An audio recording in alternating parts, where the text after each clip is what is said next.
si nous avons souhaité travailler ces questions-là, pour nous, la mutuelle, les questions de solidarité, c'est un élément important de notre vie mutualiste.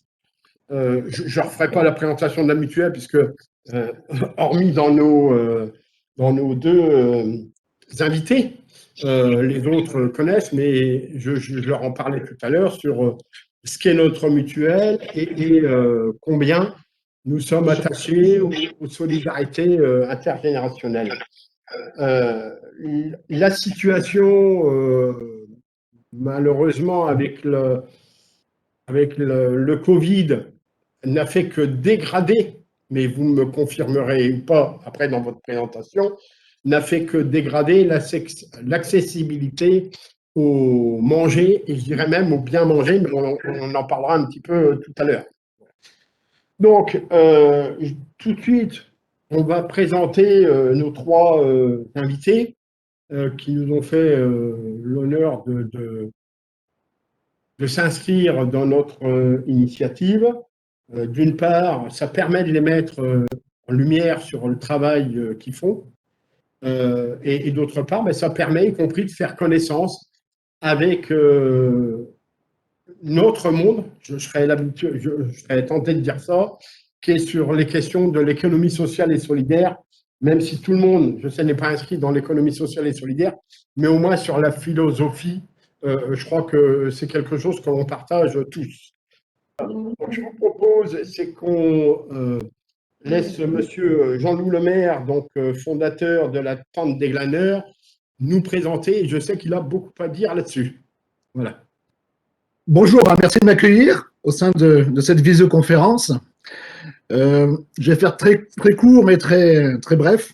Moi, je suis un ancien cuisinier gastronomique où j'ai passé la première partie de ma vie à cuisiner pour les riches et maintenant je donne richement à manger. Pour cela, j'ai fondé, c'est ma punchline, j'aime bien les petites punchlines du lundi matin. Et ma mission a été de sensibiliser la population sur la précarité alimentaire pour essayer de transformer ça en un mot de bienveillance. J'ai, même dans ma carrière gastronomique, toujours offert une journée de solidarité à la précarité alimentaire. J'ai 28 ans de restaurant du cœur dans les pâtes. J'ai aussi un peu de banque alimentaire. Surtout, mon travail était de travailler sur les collectes alimentaires des mois de novembre.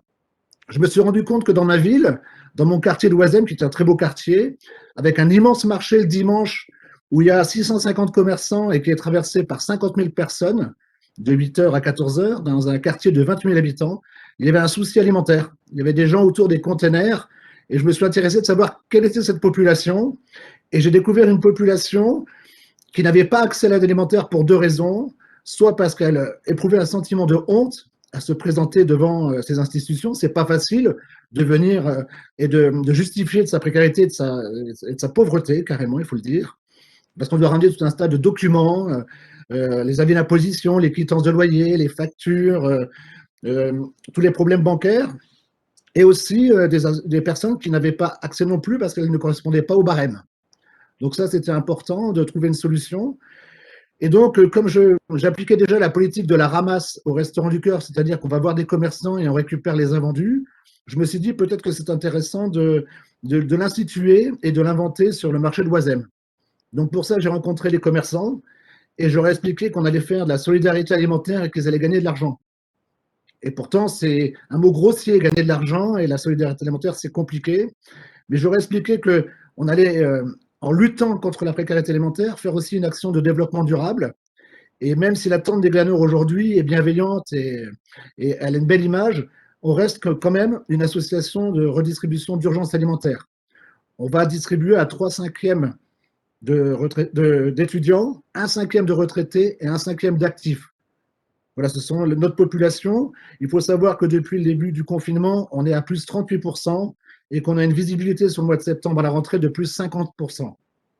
Mais grâce à ça, on va aussi sensibiliser une population au bénévolat, qu'elle soit des entreprises en faisant des team building, ou qu'elle soit individuelle, ou qu'elle soit elle-même associative.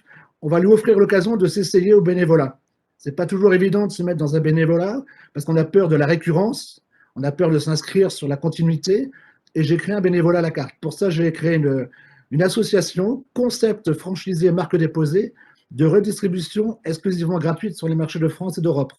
Notre mission est de récupérer fruits, légumes, pain et fleurs. Parce que les fleurs, c'est important aussi. On ne va pas distribuer de produits de source animale parce que ça sera un code législatif particulier. Donc, c'est pour ça qu'on s'est focalisé sur tout ce qui était végétal. Et grâce à ça, on va retrouver un équilibre alimentaire.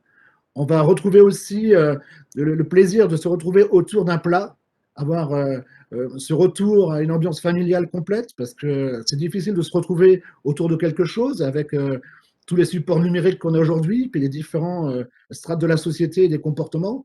Mais on se retrouve tous, qu'on ait un âge différent, qu'on ait une qualité différente physique, on se retrouve tous autour d'un repas, c'est plus facile. J'ai monté cette association il y a 10 ans sur le quartier de Oisem. On est aujourd'hui sur une trentaine de villes en France. On nourrit un peu plus de 13 000 personnes chaque dimanche, qu'on soit à Grenoble, Strasbourg, Caen, Alfortville, Lille. On est ici sur Armentières. Donc, j'ai fait une contraction de solidarité et d'aventure. Pour moi, c'est une solide aventure. Voilà, si je peux vous résumer un peu ça.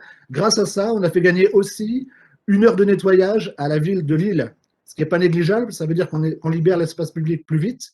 On fait une économie de salaire parce que 1 heure, c'est économiser aussi de l'eau potable qu'on va balancer sur la chaussée pour nettoyer. Mais c'est aussi 42 personnels qui vont rentrer chez eux plus vite, 11 véhicules qui vont moins polluer.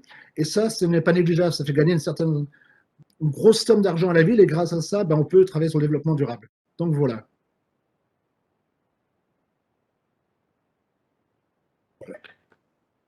Bien. Écoutez, très belle initiative et je trouve que vous déroulez là un petit peu tous les aspects. C'est comment on passe de questions alimentaires aux questions environnementales qui sont pas en opposition, y compris les questions économiques, quoi.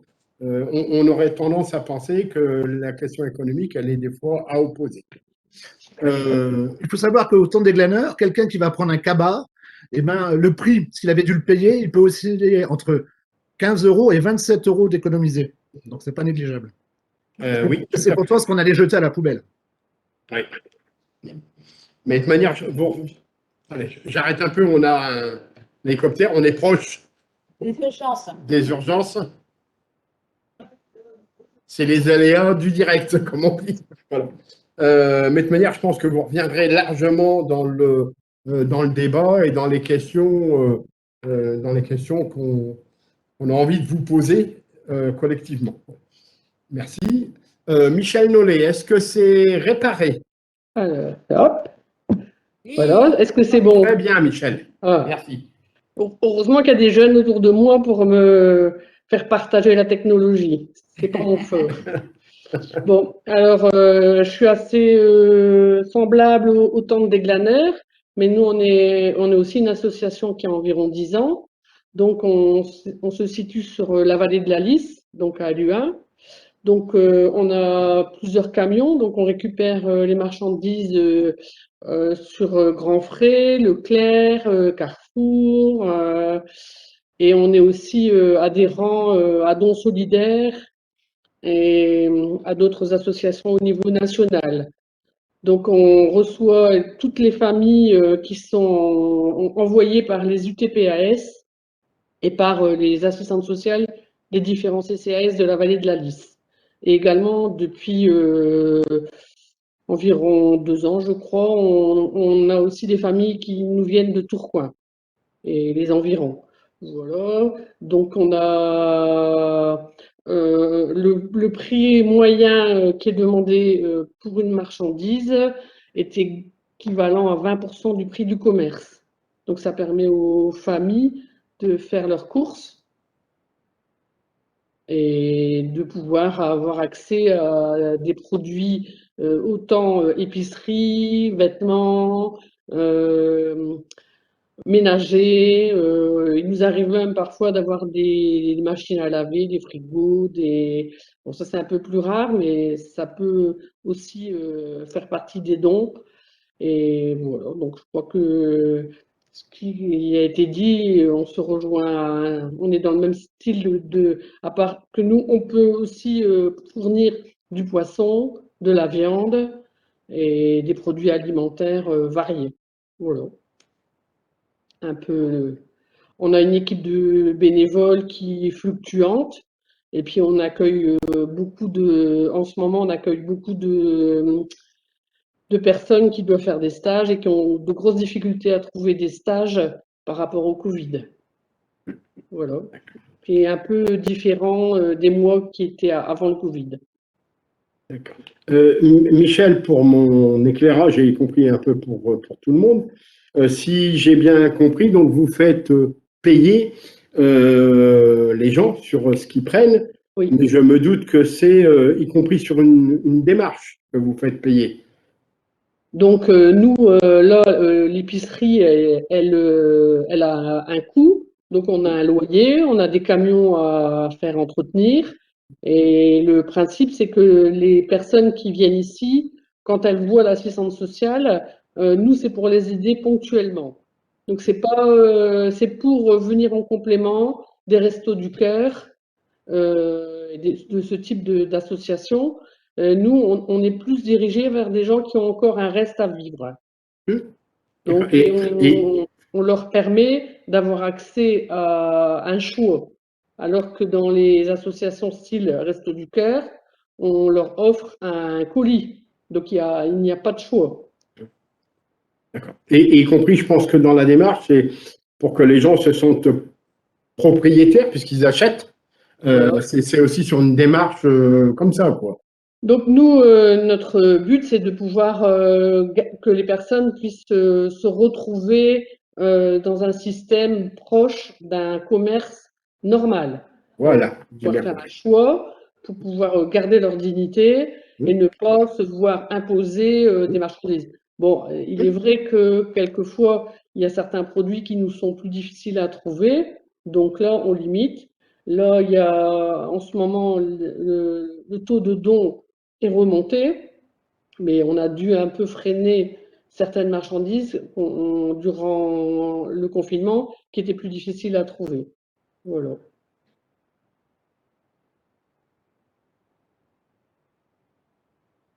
Bien, je te remercie, Michel.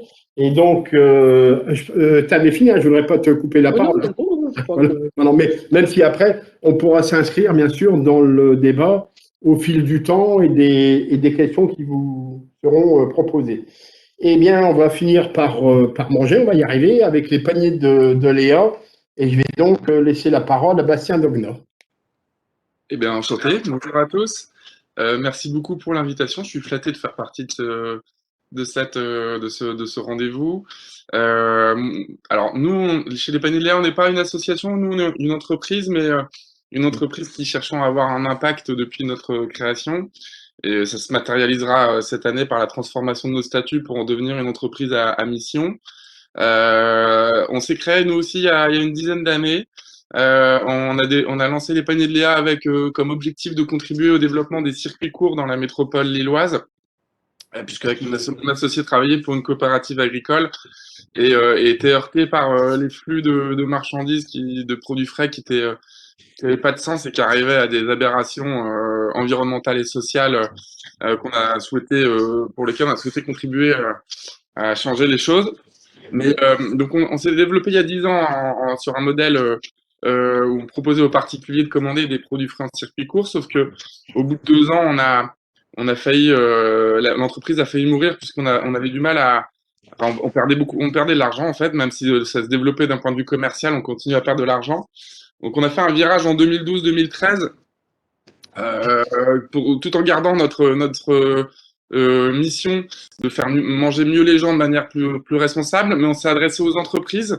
C'est elles qui sont venues vers nous en nous sollicitant pour livrer des corbeilles de fruits à disposer dans les salles de pause, pour accompagner leur politique de RSE, mais aussi de prévention de santé ou de bien-être au travail.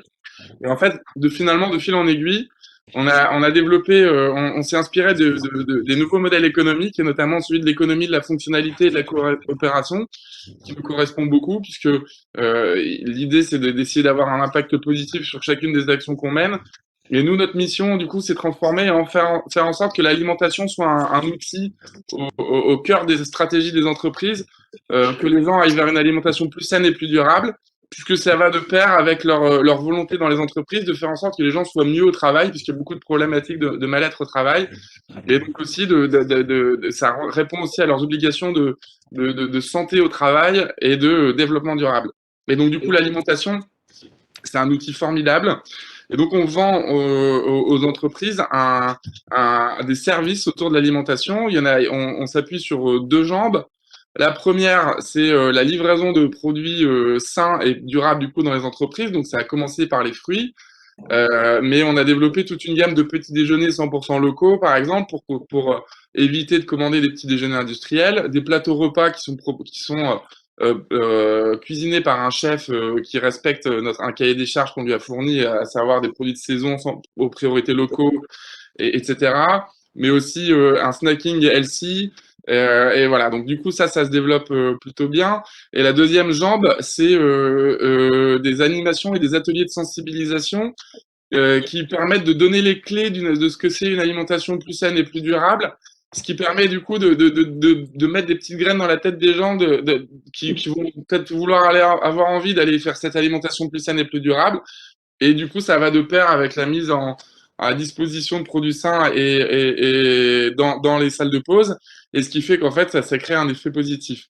On a été fortement impacté, notre modèle forcément est basé sur la convivialité et le lien social, puisque à la fois on crée des lieux de rencontres en gros, et bon, avec le Covid, notre activité est tombée à zéro tout simplement. Et on a développé en 2020, on a décidé d'essayer de rester fidèle à ce qu'on était, c'est-à-dire avoir des valeurs et essayer de bâtir des choses de manière positive. Ça a accouché en 2020 sur un projet qui est redevenu qui est un projet annexe qui s'appelle Mon panier anti-gaspi à destination des particuliers. L'idée, c'est d'aller proposer aux particuliers des paniers de fruits et légumes, des fruits et légumes qui sont jetés par les producteurs, ce qui représente 30% de leur production. C'est énorme. C'est juste énorme. Et donc, du coup, on propose aux particuliers de se faire livrer des paniers de fruits et légumes anti-gaspi dans des points relais. Et pour chaque panier anti-gaspi acheté, nous, on reverse 1 kilo de fruits et légumes anti-gaspi aux banques alimentaires. Donc ça, c'est un projet annexe qui a sa vie propre, mais qui vient renforcer notre mission, qui est de faire en sorte qu'on aille vers une alimentation plus saine et plus durable. Et là, aujourd'hui, les entreprises et les gens reviennent dans les entreprises. Et donc, du coup, on se redéveloppe sur la partie entreprise. Et on développe même en ce moment des frigos connectés, puisqu'il y a beaucoup de demandes pour accompagner le nomadisme alimentaire qui est la tendance actuelle de la manière dont s'alimentent les gens de manière globale. Et donc voilà, donc on a 10 ans d'existence, on souhaite vraiment avoir un impact, c'est pour ça qu'on va devenir une entreprise à mission pour pouvoir mieux évaluer les impacts de notre action, que ce soit sur le gaspillage alimentaire, sur la lutte contre la précarité alimentaire, mais aussi sur tout simplement le fait qu'on mange mieux, donc c'est-à-dire le nombre de fruits qui ont été consommés par les gens dans les entreprises, ou le nombre de plateaux repas plus sains et équilibrés que les entreprises auraient commandé. Et on est présent sur Paris, puisque historiquement, il y a 4 ans, on nous a beaucoup sollicité pour tout ce qui est atelier et animation. Et on accompagne des grands comptes type restauration collective ou mutuelle qui nous sollicitent pour venir mettre de la vie dans leurs actions partout en France désormais. Et c'est un peu pour ça aussi que vous nous avez sollicité, j'imagine, pour vous accompagner dans les actions que vous menez auprès de vos adhérents ou auprès de vos administrateurs. Je vous remercie. Michel, tu avais levé la main peut-être? Non, d'accord. Je suis sur la même ligne. D'accord, ok. Mais enfin, moi, je crois que déjà, on ne s'est pas trompé en sollicitant ces 3 associations. On voit bien qu'on a les uns et les autres des liens communs sur toutes ces questions de solidarité, sur ces questions je vais dire, d'éducation, entre guillemets, tout du moins de sensibilisation, des choses qu'on travaille aussi, nous, au travers de la prévention, mais là, c'est sur les questions alimentaires. Mais on voit bien que ça dépasse largement le cadre alimentaire. On tire un fil et je crois que c'est une pelote qui n'en finit pas. Et puis, ce qui nous anime aussi, c'est les valeurs. On a les uns les autres et je pense qu'en ça, on s'est pas trompé. S'il y en a qui ont des questions À ce moment, on voit ça tout de suite. Autrement, on peut d'ores et déjà poser des questions, puisque on a préparé un certain nombre de questions à se poser collectivement, avec nos intervenants qui répondront aux questions qu'elles souhaitent, mais y compris collectivement, on peut aussi se prendre un moment pour y répondre ou pour échanger quelque chose qui soit un peu plus construit collectivement. Pas de questions, pas de remarques. Si j'ai Carole Moreira.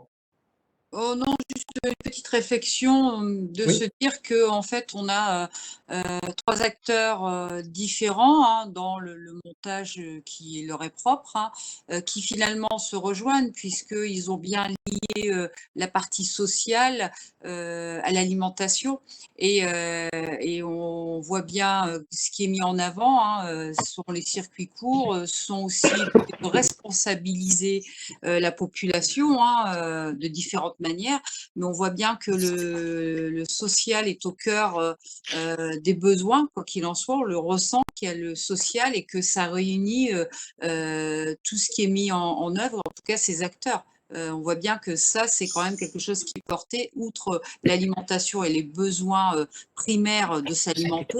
Il y a derrière le besoin social, mais il y a aussi le besoin d'être en bonne santé et donc d'avoir de bons produits, comme vous le dites tous les trois. Voilà, c'était juste une réflexion. D'accord, merci Carole. Pas d'autres réflexions à chaud? Que personne se sente frustré. Voilà. Donc, si on est d'accord, moi j'aurais une question et je trouve que monsieur le maire a commencé à y répondre, mais que ça mériterait d'être creusé. Aujourd'hui, je crois que personne ne remet en cause que le fait de manger, c'est un acte essentiel de notre vie quotidienne. Alors, je dirais le fait de manger, de bien manger, de mieux manger. Parce qu'on peut, je le disais quand on préparait cette initiative d'aujourd'hui, on peut, comme dans certains pays, être sous la contrainte de ne manger, je vais dire comme ça, que du riz. Oui, on mange, mais on mange pas bien au niveau, y compris santé, et puis même au niveau gustatif, quoi. Moi, j'aime bien le riz, mais à petite dose, quoi. Vous voyez, bon. Et est-ce que vous ne pensez pas qu'il peut y avoir, est-ce que la question alimentaire, elle n'est pas aussi sujette à autre chose? Est-ce que ce n'est pas aussi un acte social? Monsieur le maire, tout à l'heure, il parlait, y compris quand il disait le fait de manger en famille. Ça peut paraître tout bête, mais voilà. Donc, dans nos intervenants qui souhaitent répondre un petit peu donc, à cette question-là, est-ce que vous pensez que c'est un acte essentiel de la vie quotidienne de manger, bien manger? Alors, j'ai qui? Attendez, on regarde notre panneau de contrôle. Allez. Moi, je veux bien me lancer. Eh ben, allez-y. Comme ça, j'enchaîne. Non, c'est vrai que c'est important parce que il y a deux choses qui sont importantes, c'est l'éducation sociale et l'éducation alimentaire. Esprit solidaire, bonjour. Voilà. Et ce qui est important aussi, c'est que via toutes nos associations, il est important de retrouver un équilibre alimentaire. Je pense qu'il faut parler aussi de droit à manger. C'est pas le droit à survivre, c'est le droit à manger. Et c'est vrai que par nos différents schémas, et surtout par celui de la et de la on ne va pas nous stigmatiser la personne. On est d'abord sur un retour à la dignité, où la personne va se relever le matin comme n'importe qui, et elle va faire son marché. Certes, c'est gratuit, mais il faut trouver des solutions. Donc pourquoi la et de la elle a été créée? C'est parce que dans les différentes institutions, on doit participer à un achat pour pouvoir s'alimenter. Et on a oublié une partie de la population qui n'a même pas un euro pour s'alimenter. Donc, c'est bien qu'on a un fossé entre le besoin de s'alimenter et le pouvoir de s'alimenter. Mais il y a aussi quelque chose qui résonne là-dedans, c'est que quand on travaille sur un marché, quand on travaille sur une épicerie, on va réapprendre la culture des saisons. Parce que déjà, d'une part, on va comprendre qu'on ne peut pas avoir les produits tout le temps, parce qu'on est dans la solidarité alimentaire. On n'est pas dans une grande surface traditionnelle où on pourra manger des framboises et des fraises toute l'année ou des cerises au mois de février. Donc déjà, par ce billet-là qui est un peu agressif mais qui est réel, on va pouvoir refaire une collection. Moi, je suis un ancien cuisinier et je dis toujours c'est important déjà de travailler sur les restes. c'est aussi de l'anti-gaspillage alimentaire. C'est aussi important de travailler sur la saisonnalité. Et c'est vrai que, comme je disais tantôt, ben, se retrouver autour d'une table pour pouvoir manger, c'est aussi réactiver un lien social, familial qui est important. Mais c'est aussi pouvoir avoir un retour où on invite des camarades à manger chez soi, parce qu'on ne pouvait plus avant, parce que c'était compliqué. En plus, maintenant, dans les écoles, on ne peut plus faire de goûter d'anniversaire parce qu'il y a des normes d'hygiène qui sont infernales. Ben, on peut peut-être se retrouver les uns les autres un mercredi après-midi ou un samedi après-midi autour d'une éco-salade de fruits ou d'une pâtisserie qu'on aurait réalisée avec quelque chose qu'on a récupéré ou acheté effectivement dans des épiceries solidaires. À la Tente des Glaneurs, nous, on fait essentiellement du végétal, mais ça ne nous empêche pas de faire de temps en temps de l'épicerie sèche, c'est-à-dire de la conserverie ou du riz, des pâtes ou de la farine. Ça, c'est important. Et surtout, il faut redonner une valeur aux aliments. Il faut se faire confiance. Il faut oser. Ça, c'est le cuisinier qui vous parle. C'est que rien n'est impossible en cuisine. Et fut une époque, une société Intermarché avait lancé la collection des fruits bigornés. Tout ça parce qu'elle trouvait ça intéressant de pouvoir moins jeter. On a une grande surface ici sur la région, pour ne pas la citer, Monsieur Edouard, avec un logo bleu et orange, qui a réussi à faire des éco-soupes où effectivement, il voulait sensibiliser les étudiants en faisant des poches de légumes à 1 euro. Il s'est rendu compte que les étudiants ne savaient pas cuisiner. Donc, il a fait un chantier école de réinsertion pour faire des bouteilles de soupe. Bon, c'est un petit peu délicat parce que moi, je trouve que c'est une demi-réussite parce que je pensais qu'elle allait faire des soupes solidaires, mais il fait des soupes de bobos très chères. Mais voilà, mais ça veut dire qu'on peut réaliser des choses, on peut commercialiser des choses et en s'appuyant sur les réseaux solidaires qui ont un pouvoir réel sur la sensibilisation. Il faut aussi sensibiliser dans les écoles et dans les cantines, ça c'est important.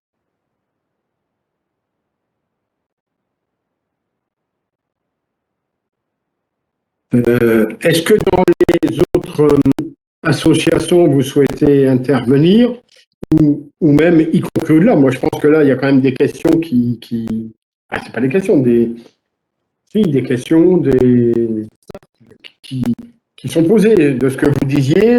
Enfin, moi, j'ai retenu, alors, je ne vais pas dire que c'est un slogan, mais entre le droit à manger et pas le droit à se nourrir. C'est vrai qu'il y aura déjà là largement de quoi dire. Voilà. Est-ce que. Mais ça me plaît bien, oui, quoi. Bon, si on parle d'acte social, c'est clair que l'alimentation, c'est un vecteur de sociabilité énorme. Moi, je vais en parler avec un autre angle que celui que Jean-Loup, mais nous, on travaille le sujet de l'entreprise et la manière dont les gens vivent dans l'entreprise. Et on voit bien que les moments d'alimentation sont des moments de rencontre d'échanges extrêmement importants. Et on voit bien aussi l'importance que ça revêt pour tout le monde, en fait. Nous, on a coutume de dire que quand on va dans une entreprise livrer des fruits, on nous sourit tout le temps. Tout le temps. C'est-à-dire que les statistiques de mal-être au travail sont assez importantes, où il y a des gens qui sont très, très heureux, mais il y a entre 40 et 50% des salariés qui ne sont pas forcément très bien au travail. Et nous, on apporte des solutions de bien-être au travail, mais on le voit peu, ce mal-être au travail en premier rideau, puisque les gens, quand on arrive, nous sourient, parce que ils adorent avoir des fruits, ils adorent avoir de la couleur, ils adorent avoir le nombre de gens qui viennent nous parler d'alimentation, c'est assez impressionnant quand on fait des ateliers, des animations.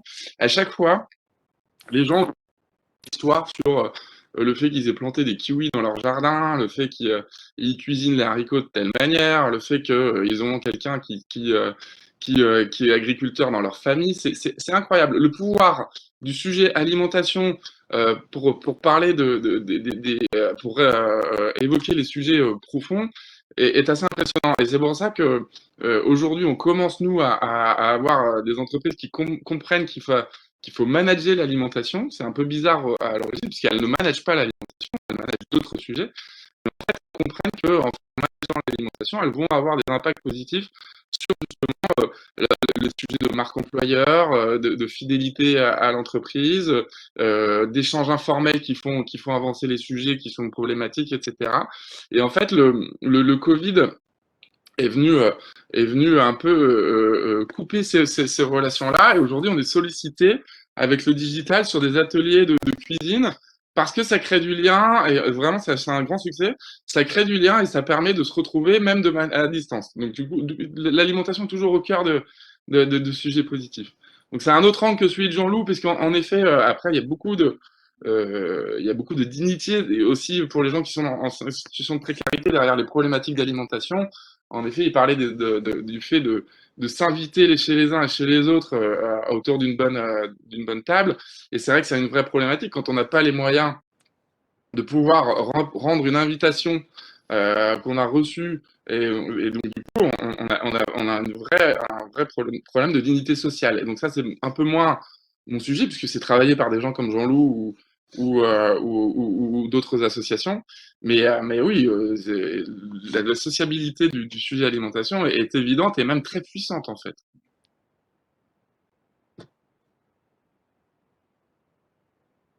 Hop là. Oui, c'est aussi un angle, comme vous dites, hein, c'est un angle différent, mais c'est ce que je disais tout à l'heure, hein, on tire une pelote, et là, où effectivement, sur le lien entre travail et alimentation, c'est effectivement un lien qui, à mon avis, paraît très intéressant à travailler, y compris dans les entreprises. Mais je pense que là, il y a un petit moment pour réagir. Il y a quand même de quoi discuter largement. Ouais. Jean-Louis qui a demandé peut-être, je crois. Ouais, je voulais juste rebondir sur quelque chose. Effectivement, tu parlais du lien avec les entreprises, c'est important, et du lien associatif et familial. On a poussé, nous, le bouchon encore plus loin, c'est que on fait des ateliers cuisine, nous aussi, éco-solidaires. C'est-à-dire qu'on fait des team building, c'est aussi une façon pour nous d'avoir des revenus, parce qu'il faut vivre aussi les associations. Mais c'est vrai que tout comme toi, on réalise quand on fait une éco-salade de fruits, c'est-à-dire qu'en gros, moi, je vais vous citer un exemple. J'étais à l'AFM, qui est quand même quelque chose d'important, hein, c'est l'agence familiale Mullier. Et quand on leur parle de dotation sur une ligne budgétaire des invendus dans leur grande surface, petite surface, moyenne surface, ça ne leur parle pas. C'est un chiffre qui est complètement faramineux parce que eux ils défiscalisent, donc c'est intéressant, mais ça leur parle pas plus que ça. Mais quand on invite un président comme moi qui s'appelle Florent Laden et qu'on va ramener des fruits un peu cabossés, qu'on leur demande de participer à une éco-salade de fruits, sinon ils n'ont pas de dessert, là ça sensibilise. Mais ça veut dire aussi que le monde de l'entreprise peut être sensible, comme tu disais avec tes ateliers cuisine, déjà sur sa consommation et aussi sur le regard qu'on peut partager sur la nourriture et l'accès à la nourriture, comme je disais tout à l'heure. Pour rebondir sur ce que tu dis, c'est c'est la difficulté qu'on a depuis 6-7 ans, hein, depuis qu'on a vraiment expliqué qu'on voulait faire de l'alimentation un sujet majeur dans la stratégie des entreprises. Et c'est ce que je te disais, c'est que nous, heureusement qu'on a des échos, des gens qui font écho à notre action. Je pense au réseau Alliance, par exemple, qui évangélise aussi notre modèle pour expliquer aux entreprises il y a un autre regard à porter sur un compte d'exploitation et que, en fait, les dépenses, elles peuvent être allouées autrement pour résoudre les sujets. Mais c'est un problème de système et de culture, en fait. Nous, on est très heureux d'avoir été accompagnés pour réfléchir autrement à travers le modèle de l'économie, de la fonctionnalité et de la coopération. Ça permet d'envisager une résolution des problèmes nouvelles. Et le problème, c'est qu'aujourd'hui, on est très acculturé à un système industriel classique.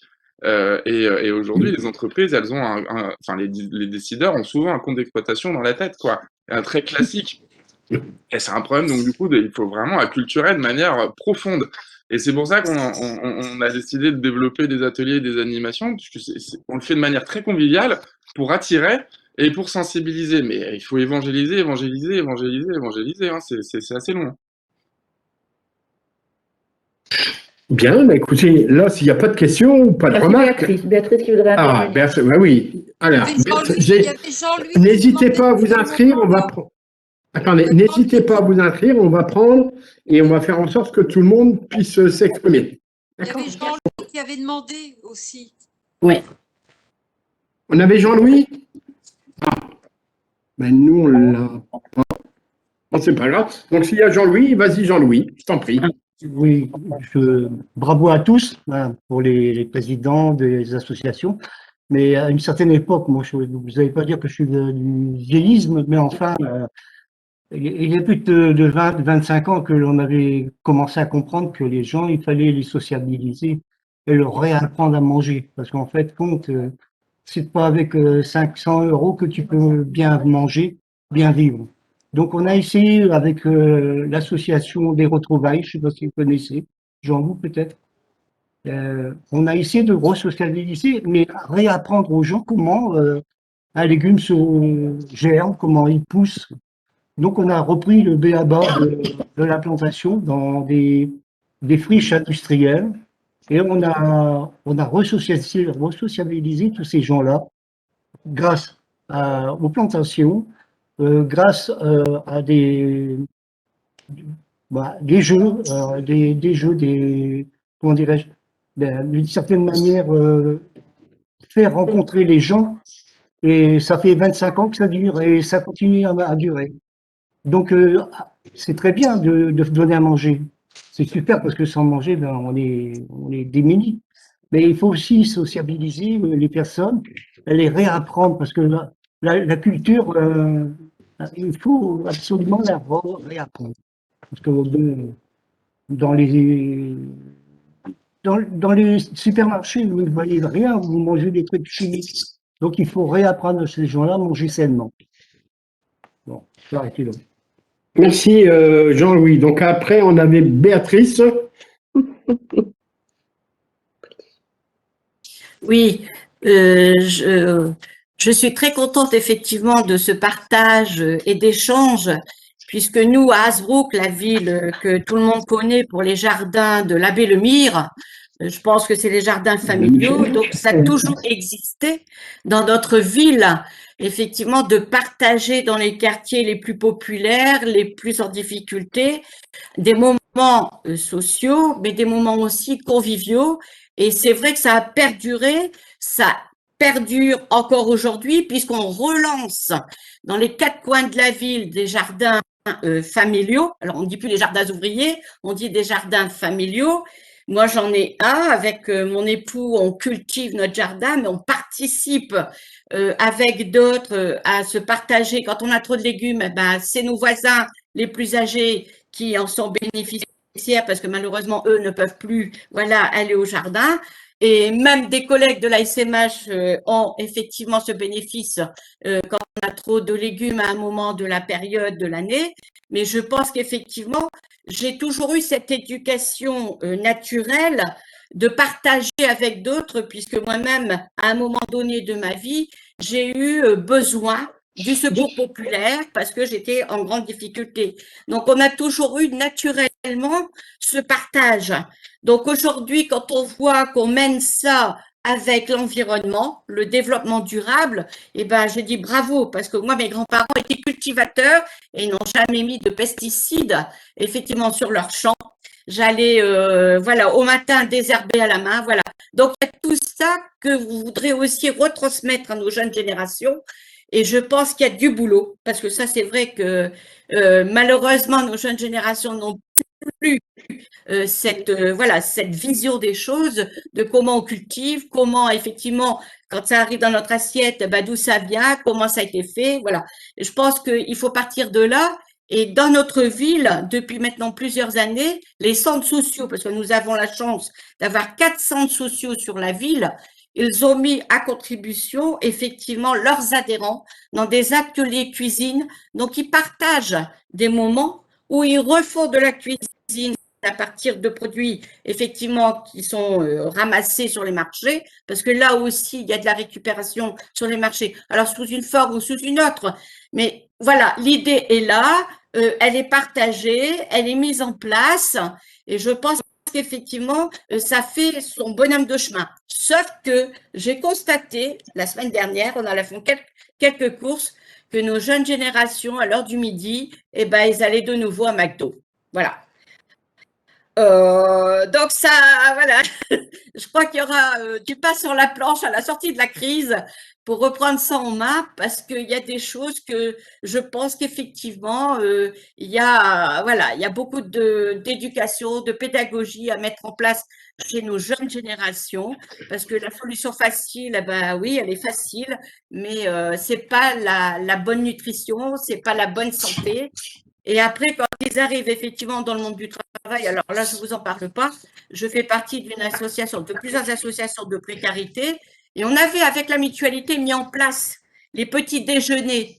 Et je vous assure que c'était vraiment très difficile au début. Et après, tout le monde s'est piqué au jeu. Et tout le monde participait, et tout le monde faisait aussi son petit déjeuner, mais naturel. Voilà. Et je pense qu'effectivement, à travers ce que vous venez de dire, on a beaucoup de choses encore à mettre en place. Alors, attendez, après, on me confirme ou pas? J'ai 2 inscrits. Je parle sur les mains levées. Michel Nollet et Carole Moreira. Michel, c'est bien que tu t'es inscrite ou pas? Oui. D'accord. Donc, Carole, je vais donner la parole à Michel et puis tu. Alors, moi, je voudrais réintervenir par rapport à la crise du Covid. Donc, ça nous a complètement impacté sur le fait qu'on ne peut plus organiser d'ateliers au niveau des bénévoles et au niveau des ateliers. C'était quand même très intéressant, comme l'ont dit les intervenants, de pouvoir faire des ateliers cuisine. Donc, pour créer du lien social, ça nous permettait de faire connaître des produits que nos familles n'utilisaient pas et qui sont pourtant de très bons produits. Ça nous permettait de faire venir des cuisiniers et de préparer avec une brigade qu'on faisait fonctionner avec des bénévoles et des familles. Donc ça, c'est quand même une grosse difficulté qui est liée au Covid et qui, j'espère, bientôt, on va pouvoir reprendre une activité beaucoup plus auprès des bénéficiaires de l'épicerie. Et ça, c'est un peu compliqué quand même. Ça ne nous a pas facilité la tâche. Et ça, c'est quelque chose qui, j'espère, va se régler rapidement. Mais c'est quand même assez inquiétant. Parce que les familles viennent, sont redevenues des consommateurs, même si ce sont des personnes dans la précarité. Elles agissent comme des consommateurs et c'est difficile de les impliquer dans le mieux manger. Voilà. Merci. Il faut faire attention avec l'alimentation. C'est un sujet aussi d'intimité. Le rapport à l'alimentation, c'est aussi parfois la manière dont on mange. C'est aussi lié à des stress, des situations psychologiques, des situations personnelles qui sont complexes et on se réfugie sur l'alimentation pour diminuer son stress ou autre. Donc, il faut faire très attention quand on parle d'alimentation. Et nous, on avait fait le constat que si on continue à montrer du doigt les gens qui mangent d'une certaine manière en leur expliquant que c'est pas bien ce qu'ils font, on va pas leur donner envie d'aller vers une meilleure alimentation, plutôt les faire se renfermer sur eux. Ça, c'est la première des choses. Et la deuxième des choses, on a fait aussi le constat que qu'il y a beaucoup de communications sur l'alimentation qui sont angoissantes. Notamment avant le Covid, maintenant le Covid est venu remplacer tout ça, mais il y avait quasiment pas une journée où il n'y avait pas un scandale alimentaire qui était nouveau dans les médias, et donc du coup forcément on est très méfiant par rapport à ce qu'on va manger. Et notamment, Jean-Michel Le Cerf le dit très bien aussi, c'est que alors, je suis totalement dans la philosophie bio, j'ai absolument rien contre le bio, mais à force de dire qu'on pulvérise comme des dingues sur les poireaux et que du coup, si on mange un poireau, en fait, on va s'empoisonner, on constate qu'en gros, les gens vont pas forcément manger plus de fruits et légumes parce qu'on a vraiment peur de ce qu'on va manger. Donc c'est hyper angoissant. Ça s'est fait 2 sujets, quoi. C'est un, on vous montre du doigt, 2, vous savez pas trop ce que vous mangez. Et donc, du coup, il faut raconter une nouvelle histoire autour de l'alimentation pour donner envie aux gens d'aller vers cette alimentation plus saine et plus durable. Et c'est pour ça que depuis 10 ans, nous, en tout cas, on met beaucoup de couleurs et du orange qui est une couleur très positive et très vitaminée pour que les gens ne soient pas renfermés sur eux-mêmes quand on va parler d'alimentation. Parce que c'est très intime. Et aussi, on se rend bien compte qu'on peut manger du poison. Donc du coup, il y a une histoire à raconter pour donner envie aux gens d'aller vers une alimentation plus saine et plus durable. Et d'ailleurs, je reviens sur le marketing alimentaire. C'est pas pour rien que Kellogg's a des paquets de céréales hyper colorés parce que du coup, ça donne envie aux enfants d'acheter du Kellogg's. Ici, McDonald's, ils ont un peu changé leur couleur, mais aussi une communication extrêmement positive. Ça donne envie, en fait. Donc, il faut donner envie. Il faut pas trop catastropher, même si les sujets sont sérieux. Il faut faire attention à l'impact que ça peut avoir sur notre manière de consommer. Didier? D'accord. Oui, en même temps, hein, j'ai donc encore deux ou trois inscrits. Je vois Marianne, tu as vu, toi. Marianne aussi. Donc, j'ai Carole, j'ai Jean-Loup et j'ai Marianne. Si vous le permettez à ce moment-là de l'échange, je sais bien que c'est pas facile, mais d'essayer d'être le maître du temps, c'est comment, y compris dans nos réflexions, on englobe. Alors, ça a été abordé, hein, notamment par nos invités, sur la question du circuit court, mais y compris des questions environnementales, l'impact que ça a. Hein, donc, si vous pouvez intégrer ça dans vos interventions. Voilà. Donc, j'ai Carole, je prends dans l'ordre. Voilà, vas-y, Carole. Carole. Oui, mais il faut On n'a pas vu Carole. Très bien. Ça a été inscrit. Aline, nous sommes loin de tout et c'est pas pour ça que la bande passante est bien stable parce que là, j'ai du mal à enlever mon son. Bref, non, juste une petite réflexion, et pour aller aussi dans le sens de ce que disait Bastien sur le fait que il faut pas faire culpabiliser les personnes. Hein. C'est vrai que on veut marteler des choses, mais à un moment donné, ça s'amène. Voilà, on transforme pas du jour au lendemain. Même si nous, alors moi je parle de ma génération, on cuisinait, on a toujours cuisiné, voilà, on savait avec ce qu'il y avait dans le frigo, les choses, voilà, on savait faire quelque chose. Et après, voilà, c'est un état d'esprit aussi à un moment donné. On sait qu'avec tout ce que la consommation aujourd'hui, la société de consommation nous ouvre, bah forcément, on a tendance à voilà, aller au plus facile, au plus rapide, voilà, les pressions de la société. Ça, c'est clair. Et moi, juste partager quand même une chose, je suis professionnelle hospitalier et je sais que c'est compliqué quand on… Alors ça, c'est des pratiques qui, je dirais, qui changent pas beaucoup finalement, qui à un moment donné devraient changer. On se bat pour ça, mais on avait des patients qui étaient vus par la diététicienne et résultat, quand la diététicienne passait, on venait voir ces patients-là qui nous disaient, bah, Madame, elle est bien gentille, votre diététicienne, mais elle me dit 5 fruits et légumes par jour, d'accord, mais vous voyez, moi, aujourd'hui, bah, c'est compliqué pour moi. Le poisson, bah, c'est cher pour moi. La viande, c'est pareil. Donc, bah, je fais comment? Je vais chercher où? Voilà. Et il y a une question de fierté aussi, quelque part. Et la façon dont étaient amenées les choses, bah, enfin, moi, j'étais outrée. J'ai toujours été outrée. Donc là, je me disais, bah voilà, on culpabilise ces personnes-là et on va pas gratter plus loin et on les met pas en lien avec des personnes qui pourraient les aider. Voilà, si ce que vous faites aujourd'hui, voilà, des choses abordables et les accompagner. Donc, ça encore, c'est difficile en tout cas dans cette institution-là, en tout cas qui est l'hôpital public. Moi, c'est voilà, ailleurs ça commence à bouger, dans les collectivités ça bouge, ça commence à bouger aussi sur les lieux dans les entreprises, en localité. Mais en tout cas, ça, l'hôpital public que l'on connaît bien nous, puisque nous sommes issus et on a des professionnels de la santé qui sont autour de la table aussi, on le voit que ça a du mal à changer parce que derrière, on n'y met pas les moyens, parce qu'il y a un cadre et que ce cadre-là, il est dur à casser et c'est bien dommage. Même si nous, professionnels, bah, on travaille avec ce qu'on a sur le terrain, avec des acteurs du terrain, c'est difficile en tout cas de ce côté-là de faire changer ces comportements en tout cas. Et là, en tout cas, pour le coup, ça portait pas ses fruits, il n'y avait pas d'éducation et le rendu, enfin voilà, c'était nul en tout cas de ce côté-là, le rendu.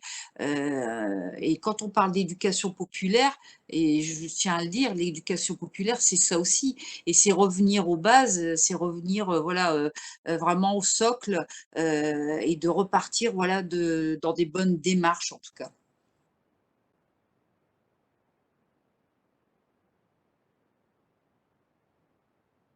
C'est bon, Carole? Merci. Donc, on avait Marianne et puis ben, moi, je m'étais inscrit aussi après. tant qu'à faire. Voilà. Marianne. Ok. Donc, depuis le confinement, depuis un an, j'ai voulu manger locavore, comme on dit. Donc, je me suis rapprochée d'une association qui fait des paniers et je me suis rendu compte que il y avait un panier cet hiver pour faire une soupe. Il y avait 2 poireaux, 3 carottes, 3 pommes de terre pour 15 €. Et j'ai trouvé que 15 € pour si peu, comme il n'y avait pas de distributeur, c'était vraiment directement du producteur au consommateur, j'ai trouvé que c'était assez cher. Donc, c'est ça que je peux reprocher, c'est que quand on veut manger local, ce n'est pas forcément moins cher que si on va en supermarché. Surtout que, bon, le panier que j'ai eu, il n'y avait pas grand-chose, quoi.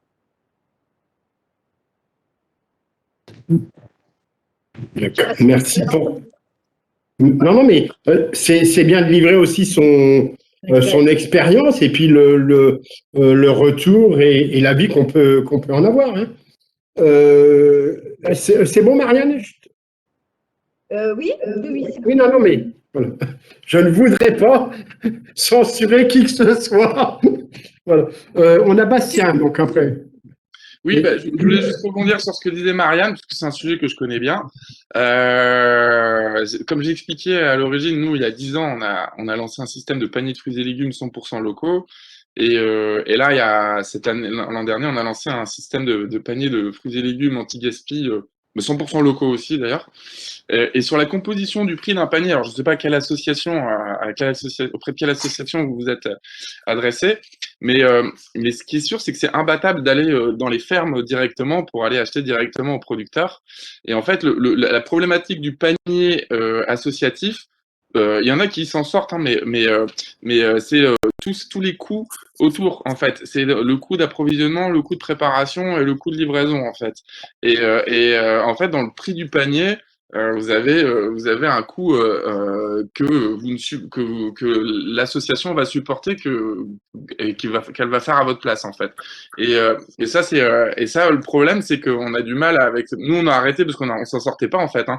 Nous on n'arrivait pas d'un point de vue économique à vivre et en plus en face c'était difficile d'expliquer que oui manger local c'est parfois en fait malheureusement aussi cher voire des fois un petit peu plus cher que si vous achetez des produits en grande surface ou autre. Mais en tout cas, il y a des solutions qui existent et qui arrivent à proposer des prix assez honnêtes, enfin, on va dire en tout cas accessibles. C'est sans doute souvent les magasins de producteurs ou aller à la ferme directement, malheureusement, mais ça prend du temps. Et ça, en fait, bien manger et bien consommer, on en revient toujours à une question de temps disponible. Et c'est ce que j'expliquais tout à l'heure, c'est est-ce que j'ai le temps d'aller faire des courses ou est-ce que j'ai le temps de cuisiner? Est-ce que j'ai le temps de cuisiner les restes, par exemple? Pour moi, la réponse est pas forcément, puisque la société fait qu'on va toujours plus vite et que donc du coup, le temps est de moins en moins. Merci Bastien. Avant de donner la parole à Béatrice, mettez inscrit également dans le débat. Je crois que la situation sanitaire a quand même quelque peu modifié ou tout du moins impacté un certain nombre de personnes alors, qui étaient déjà peut-être sensibles sur ces questions-là, sur d'autres qui ne l'étaient pas du tout, mais qui aujourd'hui commencent à voir les choses. Pour ceux qui étaient un peu plus sensibles, ça n'a fait que les conforter. Moi, je partirais aussi d'expérience personnelle. Je ne suis pas en dehors de la société et c'est pour ça que, effectivement, je crois qu'il faut faire attention à ne pas pointer du doigt où il y aurait d'un côté les bons et de l'autre les mauvais, je parle dans le comportement alimentaire. Parce que d'abord, on a une histoire, on a une culture, on a un environnement. Quelqu'un qui a les moyens, je veux dire une certaine aisance financière, je vais dire ça comme ça. Aujourd'hui, on sait par exemple quand même que pour avoir des bons produits, comment je vais dire ça? Les produits moins bons, je pense notamment dans la grande distribution, sont moins chers que si on va acheter un produit de qualité, mais avec tout ce qu'il y a derrière, c'est-à-dire y compris un cultivateur qui est payé à sa juste mesure, qu'utilisent des produits sains, des produits un peu plus bio. Tout ça, ça a un coût. Après, on est comme tout à chacun. Le premier, ça m'arrive de manger un hamburger et le lendemain, ben, je vais me faire un plat un peu plus élaboré. Il y a aussi les questions de disponibilité, les questions d'envie de faire la cuisine. Il y a un peu tout ça. Mais je pense que quand même, la crise sanitaire a ouvert un certain nombre de réflexions. Le pire, je pense, le pire serait qu'on ne sache pas s'en emparer les uns et les autres et de continuer à le travailler, y compris sur les jeunes. Moi, j'ai des enfants ben, qui ne prennent pas le temps, qui achètent des plats tout préparés, tout ça. Et pour autant, quand elle vient à la maison, l'autre jour, c'était tout bête, elle a découvert un goût de tomate.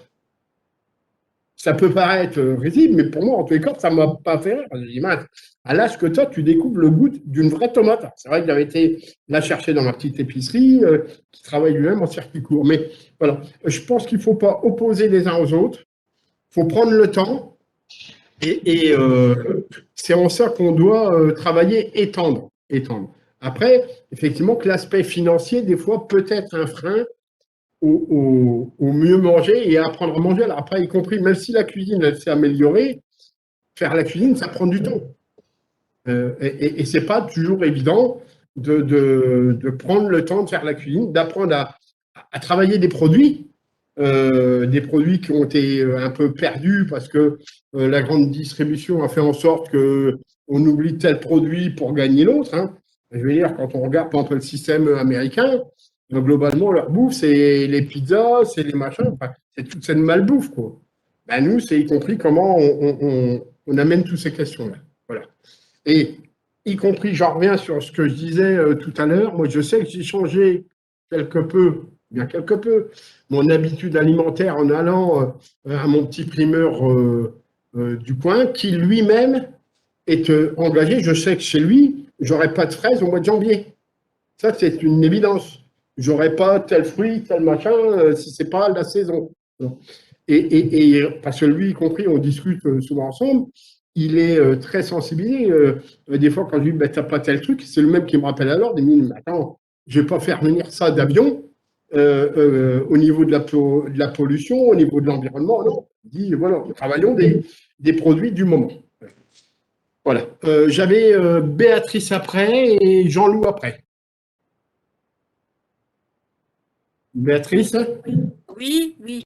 Je voulais intervenir justement par rapport aux producteurs locaux qui de plus en plus se regroupent entre eux euh, pour créer des coopératives, notamment. Hein, il y en a une sur Bailleul, mais il y en a une également sur Hasbrook et je vais régulièrement d'ailleurs m'approvisionner en fruits, légumes et produits locaux chez eux. Ils ont des prix corrects et en plus ils donnent des recettes de cuisine pour les périodicités effectivement et l'emploi de tout ce qui est fruits et légumes produits par les producteurs. Et il y a même des yaourts maintenant faits maison, des glaces faits maison.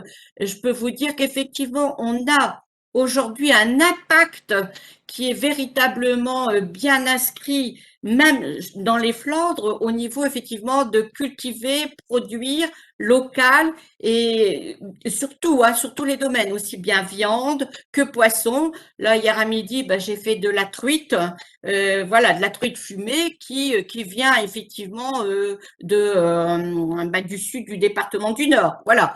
Donc, on a de plus en plus effectivement cet aspect de prise en compte, même par les agriculteurs, même par effectivement tous ceux et celles qui veulent vivre de leur métier, hein, au sens noble du terme, et qui veulent aussi partager, voilà, cet état d'esprit de, oui, mieux manger, partager, mieux cultiver, et puis aussi faire goûter des plats différents et réapprendre effectivement ce qu'est aussi bien manger. Donc je pense que on a l'aspect positif. Hein.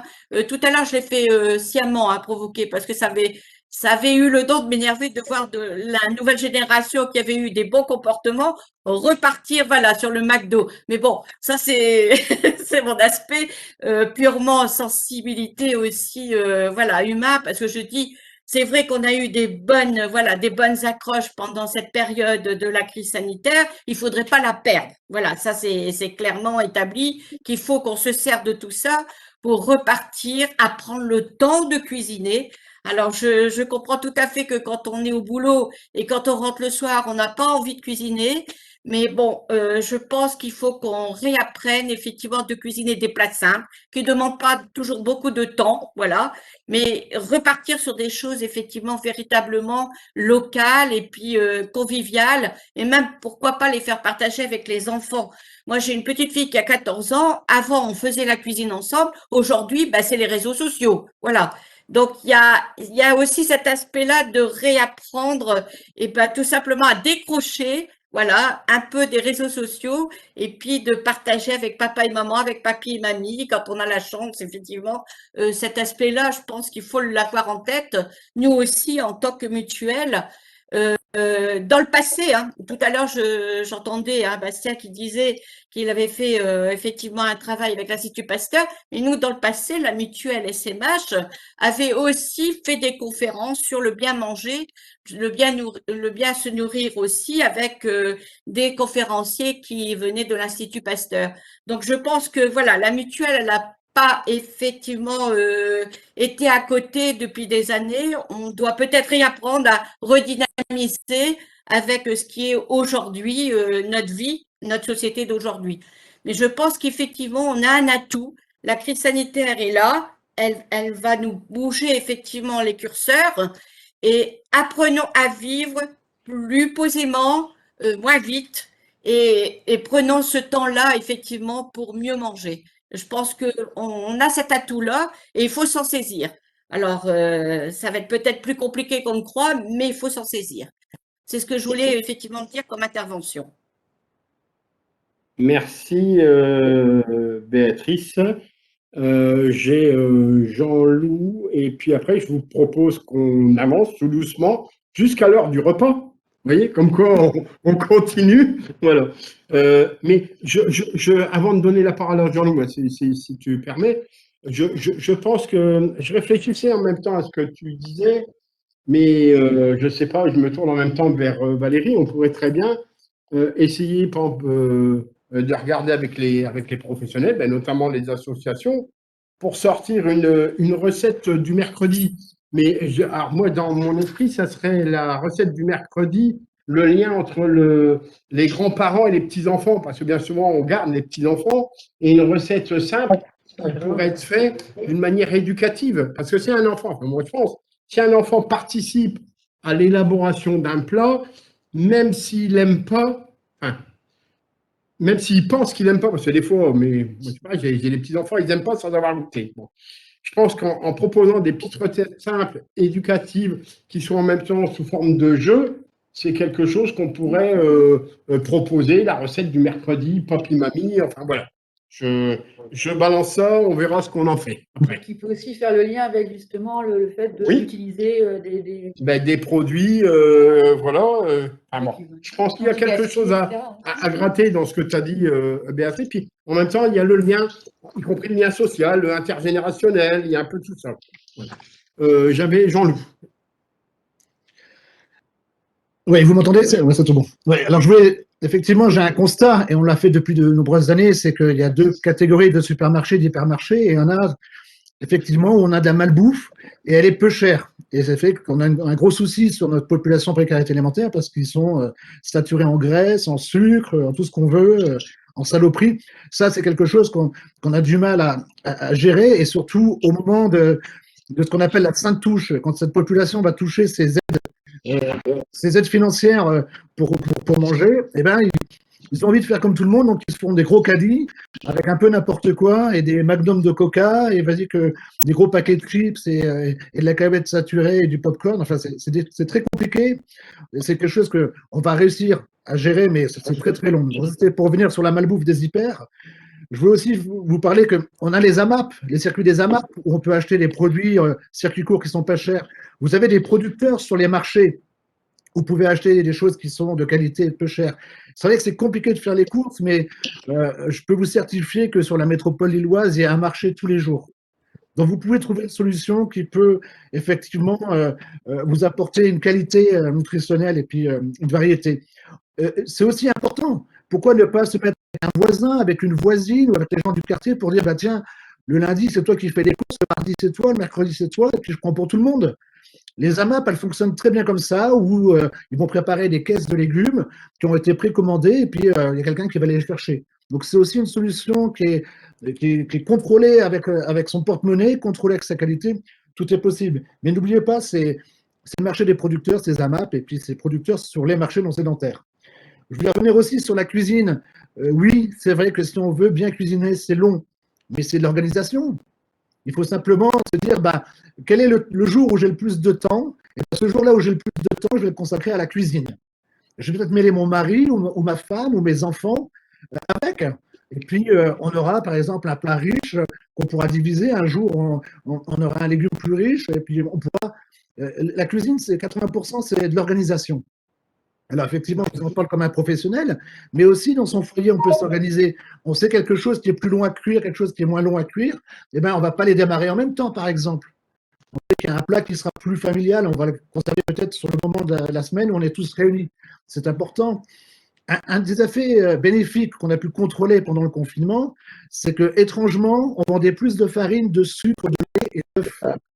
C'est bien aussi sur le retour au bien manger, parce qu'on a arrêté d'acheter des espèces de marbrés, je ne dirais pas les marques, et ces gâteaux tout préparés, tout fait, saturés en tout ce qu'on veut. On a appris à occuper ces enfants parce qu'on les avait chez soi, parce que les écoles étaient fermées, et surtout en faisant des gâteaux. On s'est dit, bah, tiens, c'est moins cher, c'est meilleur, et ça occupe le temps. Ça veut bien dire qu'on a trouvé le temps. C'est juste une réorganisation qui est importante de la société pour voir effectivement comment on peut optimiser son temps. Mais rien n'est impossible, même pour les personnes âgées, par exemple, qui sont toutes seules. Moi, je leur explique que tu peux manger ton morceau de viande ou ton poisson avec de la sauce. Ah bah non, c'est pas pratique parce que je suis tout seul et faire de la sauce pour un, c'est compliqué. Je dis, bah, tu fais de la sauce pour 4, et effectivement, après, tu vas en surgeler une partie. Et tu te feras des cubes de sauce, par exemple. C'est-à-dire que moi, mon père s'est retrouvé hospitalisé, ma mère était seule à la maison, elle ne voulait pas cuisiner. Je lui ai dit, mais tout le monde a un bac à glaçons, on peut faire des fonds de sauce. Et puis, c'est quand même moins dégueulasse, il faut le dire, hein, c'est plus agréable, c'est plus goûteux, et surtout, ça donne plus envie de manger quand on a un petit cube de sauce à côté. Donc, il y a des techniques, il ne faut pas hésiter, on a des réseaux sociaux, on a des sites, on a des plateformes, on a des applications. Et moi, je suis épaté parce que ma mère, elle a 89 ans, elle va sur des plateformes comme Mirmiton pour savoir comment on peut cuisiner quelque chose, alors qu'elle n'a rien à apprendre pour cuisiner. C'est une mère de famille, on était 8 enfants, elle est du bassin minier. Moi, c'est elle qui m'a donné envie de cuisiner. Donc, elle n'a pas de cuisine à apprendre, mais on apprend tous les jours. Avoir un regard différent, c'est dire, ben voilà, dans les applications, on dit, par exemple, on rentre un budget, et ils vont nous trouver une recette. Tout est possible. Il faut juste continuer à être curieux. On a appris à être curieux sur la cuisine pendant le premier et le deuxième confinement. Il faut continuer. Il faut positiver les choses. Et c'est vrai que c'est important. On peut cuisiner peu cher, c'est possible. Il faut juste avoir la volonté, c'est important. Et si on a de la volonté, le temps, on va le trouver. Et surtout, il faut qu'on se dise bien que cuisiner, c'est un plaisir. Quand on se réunit, c'est un plaisir. Mais en même temps, ça fait du bien au corps.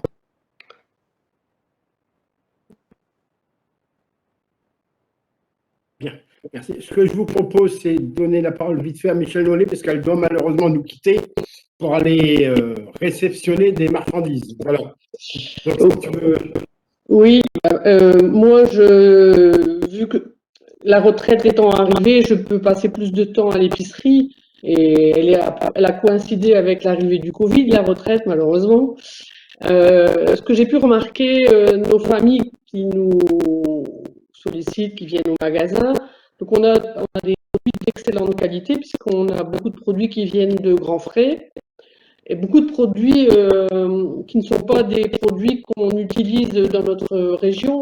Donc là, récemment, avant que je parte en Savoie, on a reçu de l'ail d'ours. Je ne sais pas si vous connaissez l'ail d'ours.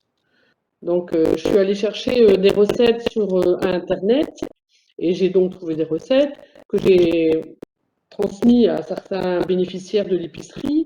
Donc, il y a une dame qui est venue avec son petit pot de pesto d'ail d'ours, qui était vraiment une tuerie.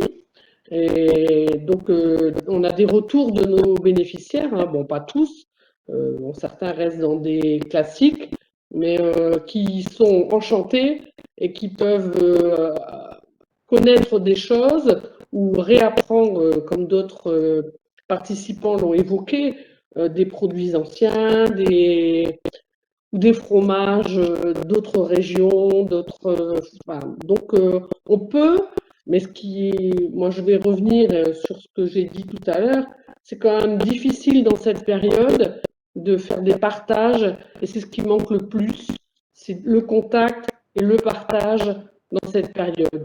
Donc, c'est une période qui, j'espère, sera derrière nous et qui nous permettra demain de pouvoir se retrouver afin d'échanger. Parce que tout le monde n'a pas accès à ces façons de se connecter.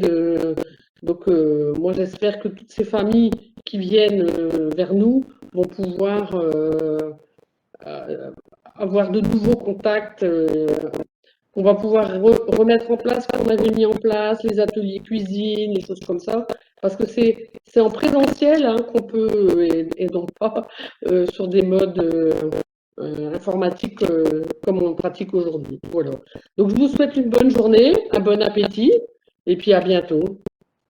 D'accord. Merci Michel de ton implication pour aujourd'hui. Et puis, nous reviendrons rapidement vers toi. Encore merci pour toi et puis pour ton association. Si vous le permettez, parce que là, j'avais plus d'inscrits, on pourrait peut-être embrayer, je vais dire ça comme ça, c'est sur l'idée que certains défendent de la mise en place d'une sécurité sociale de l'alimentation. Je ne sais pas si vous avez entendu parler, ça vient donc du monde, notamment du monde agricole, qui, sur les mêmes fondements que la sécurité sociale, c'est-à-dire un système solidaire, accessible à tous, donc la mise en place d'une sécurité sociale alimentaire qui serait versée à tout le monde, selon alors qui n'est pas encore trop défini, mais un peu sur l'idée on consomme selon ses besoins et ses moyens, vous voyez.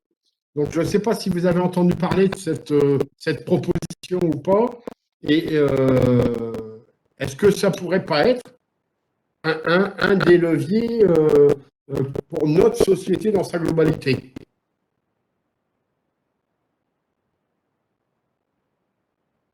Inspire personne. Je sais bien que c'est. Voilà. Alors, c'est en même temps, c'est des systèmes, c'est des réflexions sur un système innovant, quand même. Innovant.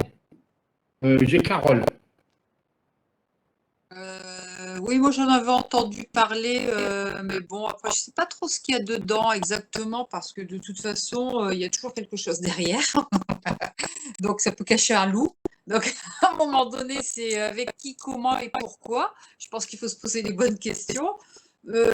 Alors, oui, lancer ça, oui, ça peut être une bonne idée, mais après, il faut que ce soit dans le bon sens et avec les bons acteurs. Voilà, ça c'est clair. Après, moi j'ai entendu tout à l'heure, je crois que c'était Jean-Loup qui disait le droit à bien manger, mais c'est comme le droit. Et nous, en tant que mutualistes, on remet toujours le fait qu'il y a une responsabilité aujourd'hui, quand même, à un moment donné, des pouvoirs publics sur la volonté d'eux. De toute façon, c'est tout. Après, il faut bien trouver un coupable, mais il y a aussi, à un moment donné, il faut avoir la volonté à un moment donné. Et pour avoir la volonté, il faut les moyens. Et les moyens, s'ils ne sont pas mis, c'est compliqué. C'est comme le droit au logement.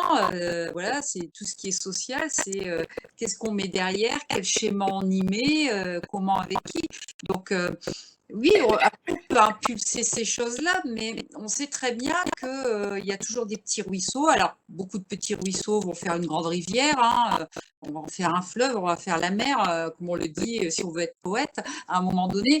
Mais il faut beaucoup de bonne volonté pour arriver déjà à mettre en place des choses et à coordonner. Après, aujourd'hui, je pense que ça doit être… moi, j'ai ma vision mutualiste parce que, bon, voilà, nous, on gravite aussi avec beaucoup de partenaires. On sait très bien que s'entendre tous dans le même sens, c'est toujours compliqué. Après, je pense qu'il y a des partenariats, il y a des liens à avoir avec les uns les autres. Et que si chacun mettait en place des choses sur ses territoires respectifs, pourquoi pourquoi pas, on pourrait monter les choses et faire remonter ces choses-là en plus haut, hein, et qu'on aurait à un moment donné, oui, peut-être un cadre un peu plus, je dirais, législatif qui ferait qu'on aurait vraiment en face de nous ce droit à avoir une alimentation digne et cette dignité que tout le monde met en avant. Donc, mais après, oui, il y a des choses qui sont lancées à droite et à gauche, mais faites pas ce que je fais. Moi, je suis toujours aussi un petit peu interloquée et aussi dubitative sur ces grands groupes qui mettent en avant leur démarche de l'économie sociale et solidaire, les Leclerc, les Mulliers. Voilà, je suis toujours, le fondement, j'essaye d'aller chercher ce qu'il y a derrière, parce que de toute façon, il y a toujours quelque chose derrière. Donc voilà, alors l'idée, comme l'idée qui est balancée là, elle peut pas être mauvaise, hein, ça c'est sûr, mais on sait toujours qu'il y a une récupération derrière. Et cette récupération, elle n'est pas toujours claire et en tout cas, elle n'est pas toujours honnête. Et Jean-Loup parlait tout à l'heure, et même Bastien, les circuits courts, pour moi, alors oui, moi, je suis aussi partie de ceux qui, à un moment donné, on n'a pas toujours le temps, on prend toujours, voilà, je le dis ouvertement, mais néanmoins, j'ai aussi mes petits cultivateurs du coin et j'essaye au maximum, voilà, alors, on parlait des applications, voilà, c'est ça, je vais les applications. Alors, je prends Yuka, moi aussi, où là, on peut rien manger avec Yuka. C'est l'horreur. Donc, quand c'est ça, on essaie de fermer un petit peu les yeux. Donc, on se fait un plaisir, voilà, ponctuel. Et puis après, on essaie de repartir dans les bonnes pratiques. Donc, ça, c'est clair. Après, j'essaye de faire aussi. Alors, je trouve ça bien aussi. Et je ne sais pas si vous développez ça aussi, vous, parce que vous faites plein de choses, hein, il y a les ateliers cuisine, sur qu'est-ce qu'il y a dans mon frigo. Donc, j'essaye de me mettre dans ça aussi. Et je peux faire quoi? Quelquefois, je n'ai pas forcément d'idée, mais quand je ne sais pas, voilà, c'est aller chercher, peut-être faire de dire, j'ai ça, je peux faire ça. Et c'est vrai qu'on n'a pas toujours les idées aussi. Donc, voilà, je pense que il y a des choses à lancer, mais je reste quand même dubitatif sur ces. Voilà, je lance quelque chose, qu'est-ce que ça va récupérer à qui? Voilà, c'est ça.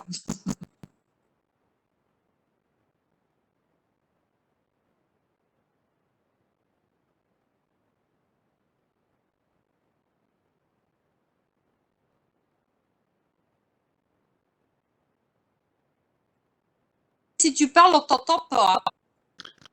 Non, je parlais pas. Bastien, non, mais c'est Didier parle. Ah oui, d'accord. On n'entend pas. Par contre, Bastien demande la parole. Mais comme on vous a coupé le sifflet sur l'organisation, donc Bastien veut discuter, mais Didier, on t'entend toujours pas. Non, mais je vais laisser la parole à Didier si on l'entend, hein. Moi, je voulais juste continuer à enrichir la réflexion. Non. Bon, Bastien, du coup. Oui, le temps que ça revienne. Pourquoi pas, hein, comme tu dis, c'est à qui ça profite, etc. Pourquoi pas. Moi, j'ai pas en participant à cet atelier-là, quand je vois Jean-Loup ou le réseau des épiceries solidaires, moi j'ai un autre ami qui a monté une association formidable qui est en train de se développer, qui s'appelle VRAC, vers un réseau d'achat en commun, qui permet aux gens des quartiers défavorisés ou aux étudiants en situation de précarité d'avoir accès à une alimentation plus saine et plus durable. Je me dis qu'en effet, je ne sais pas s'il y a des structures qui fédèrent des acteurs comme nous, mais ça témoigne aussi d'une plus grande précarité alimentaire, ça c'est sûr, et c'est malheureux, malgré des actions médiatiques assez importantes, notamment avec les Restos du Cœur ou les secours populaires ou autres. Mais peut-être, pourquoi pas fédérer en effet les acteurs et imaginer un nouveau système. En tout cas, c'est ce en quoi je crois, c'est qu'il faut de toute façon imaginer un nouveau système d'alimentation. Il faut expérimenter, un peu comme l'idée du revenu universel est une idée qui est potentiellement intéressante, mais qu'il faut expérimenter.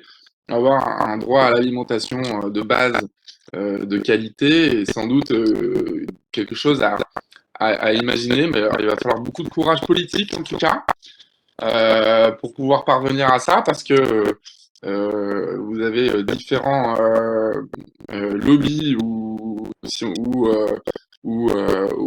congrégations qui sont très résistantes dès qu'on parle d'alimentation, que ce soit au niveau agricole ou au niveau des agriculteurs qui sont dans des situations compliquées ou au niveau des lobbies agroalimentaire, pour réussir à parvenir à monter quelque chose comme ça, je pense qu'il va vraiment falloir quelqu'un qui a énormément de volonté et beaucoup de courage politique. Sinon, sinon ça va venir des citoyens qui vont essayer de s'entendre pour monter un nouveau système d'alimentation. Mais je suis dubitatif en tout cas sur la réussite d'une telle réforme. Alors, excusez-nous, on avait quelques problèmes techniques. Est-ce que vous nous entendez là? Oui. Oui. Oui? Ah bon. Alors, on vous entendait même plus pendant un moment. C'est pour ça qu'on était, voilà. Oui, non, mais de toute manière, c'est ce que j'allais dire également. Je crois que c'est y compris. Alors, bon, c'est pas demain que ça se fera, voire peut-être même que ça verra pas le jour. Mais c'est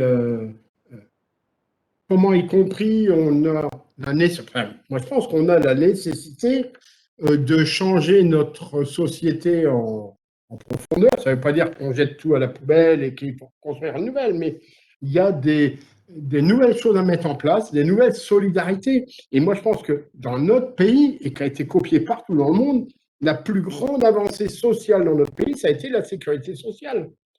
Voilà. Alors, que aujourd'hui, on soit sur en disant ouais, ça ne pourra pas exister, je ne sais pas. Enfin, moi, je mets toujours dans l'idée, j'avais vu un reportage là-dessus, quand en 1936, les congés payés ont été mis en place, vous aviez des salariés qui ne quittaient pas le monde de leur entreprise parce qu'ils pensaient que l'employeur allait délocaliser l'entreprise. Parce qu'on payait des salariés à ne pas travailler. Ce qui était incroyable pour l'époque. Je veux dire, c'est juste impossible de croire qu'on allait payer des gens à ne pas travailler. Donc, moi, il me plaît à penser que ce soit sur le revenu minimum d'activité ou le revenu universel, ou que ce soit sur une sécurité sociale alimentaire. Alors oui, il faudra des volontés politiques, oui, il faudra bouger des curseurs, mais pourquoi pas? Pourquoi pas? Enfin, au bout d'un moment, notre société, elle va bien devoir évoluer. On ne pourra pas continuer à avoir d'un côté des gens qui vivent et des autres qui survivent toute leur vie. Enfin, moi, je suis convaincu qu'il faudra modifier ça en profondeur. Voilà. C'est pour ça que j'avais. Moi, c'est Valérie qui m'a fait découvrir l'article. Et je peux vous dire que c'est comme moi, ça travaille. Et je me dis que voilà, il y a peut-être des pistes à y travailler. C'est pas demain, c'est peut-être pas après-demain. On connaîtra peut-être pas nous-mêmes. Mais voilà, pourquoi pas.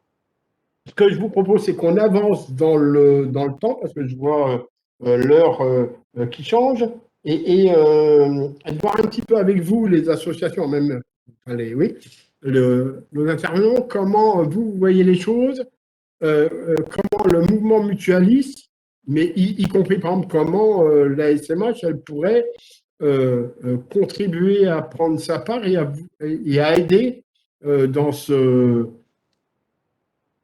la question de l'alimentation, du gaspillage et tout ça. Alors, en même temps, j'ouvre une porte, mais allez voir le chat, il y a des choses intéressantes qui sont dessus. Je viens de lire quelque chose de la tente des glaneurs qui est intéressant. Voilà.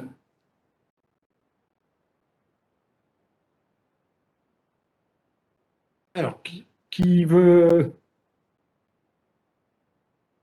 revenir peut-être là-dessus?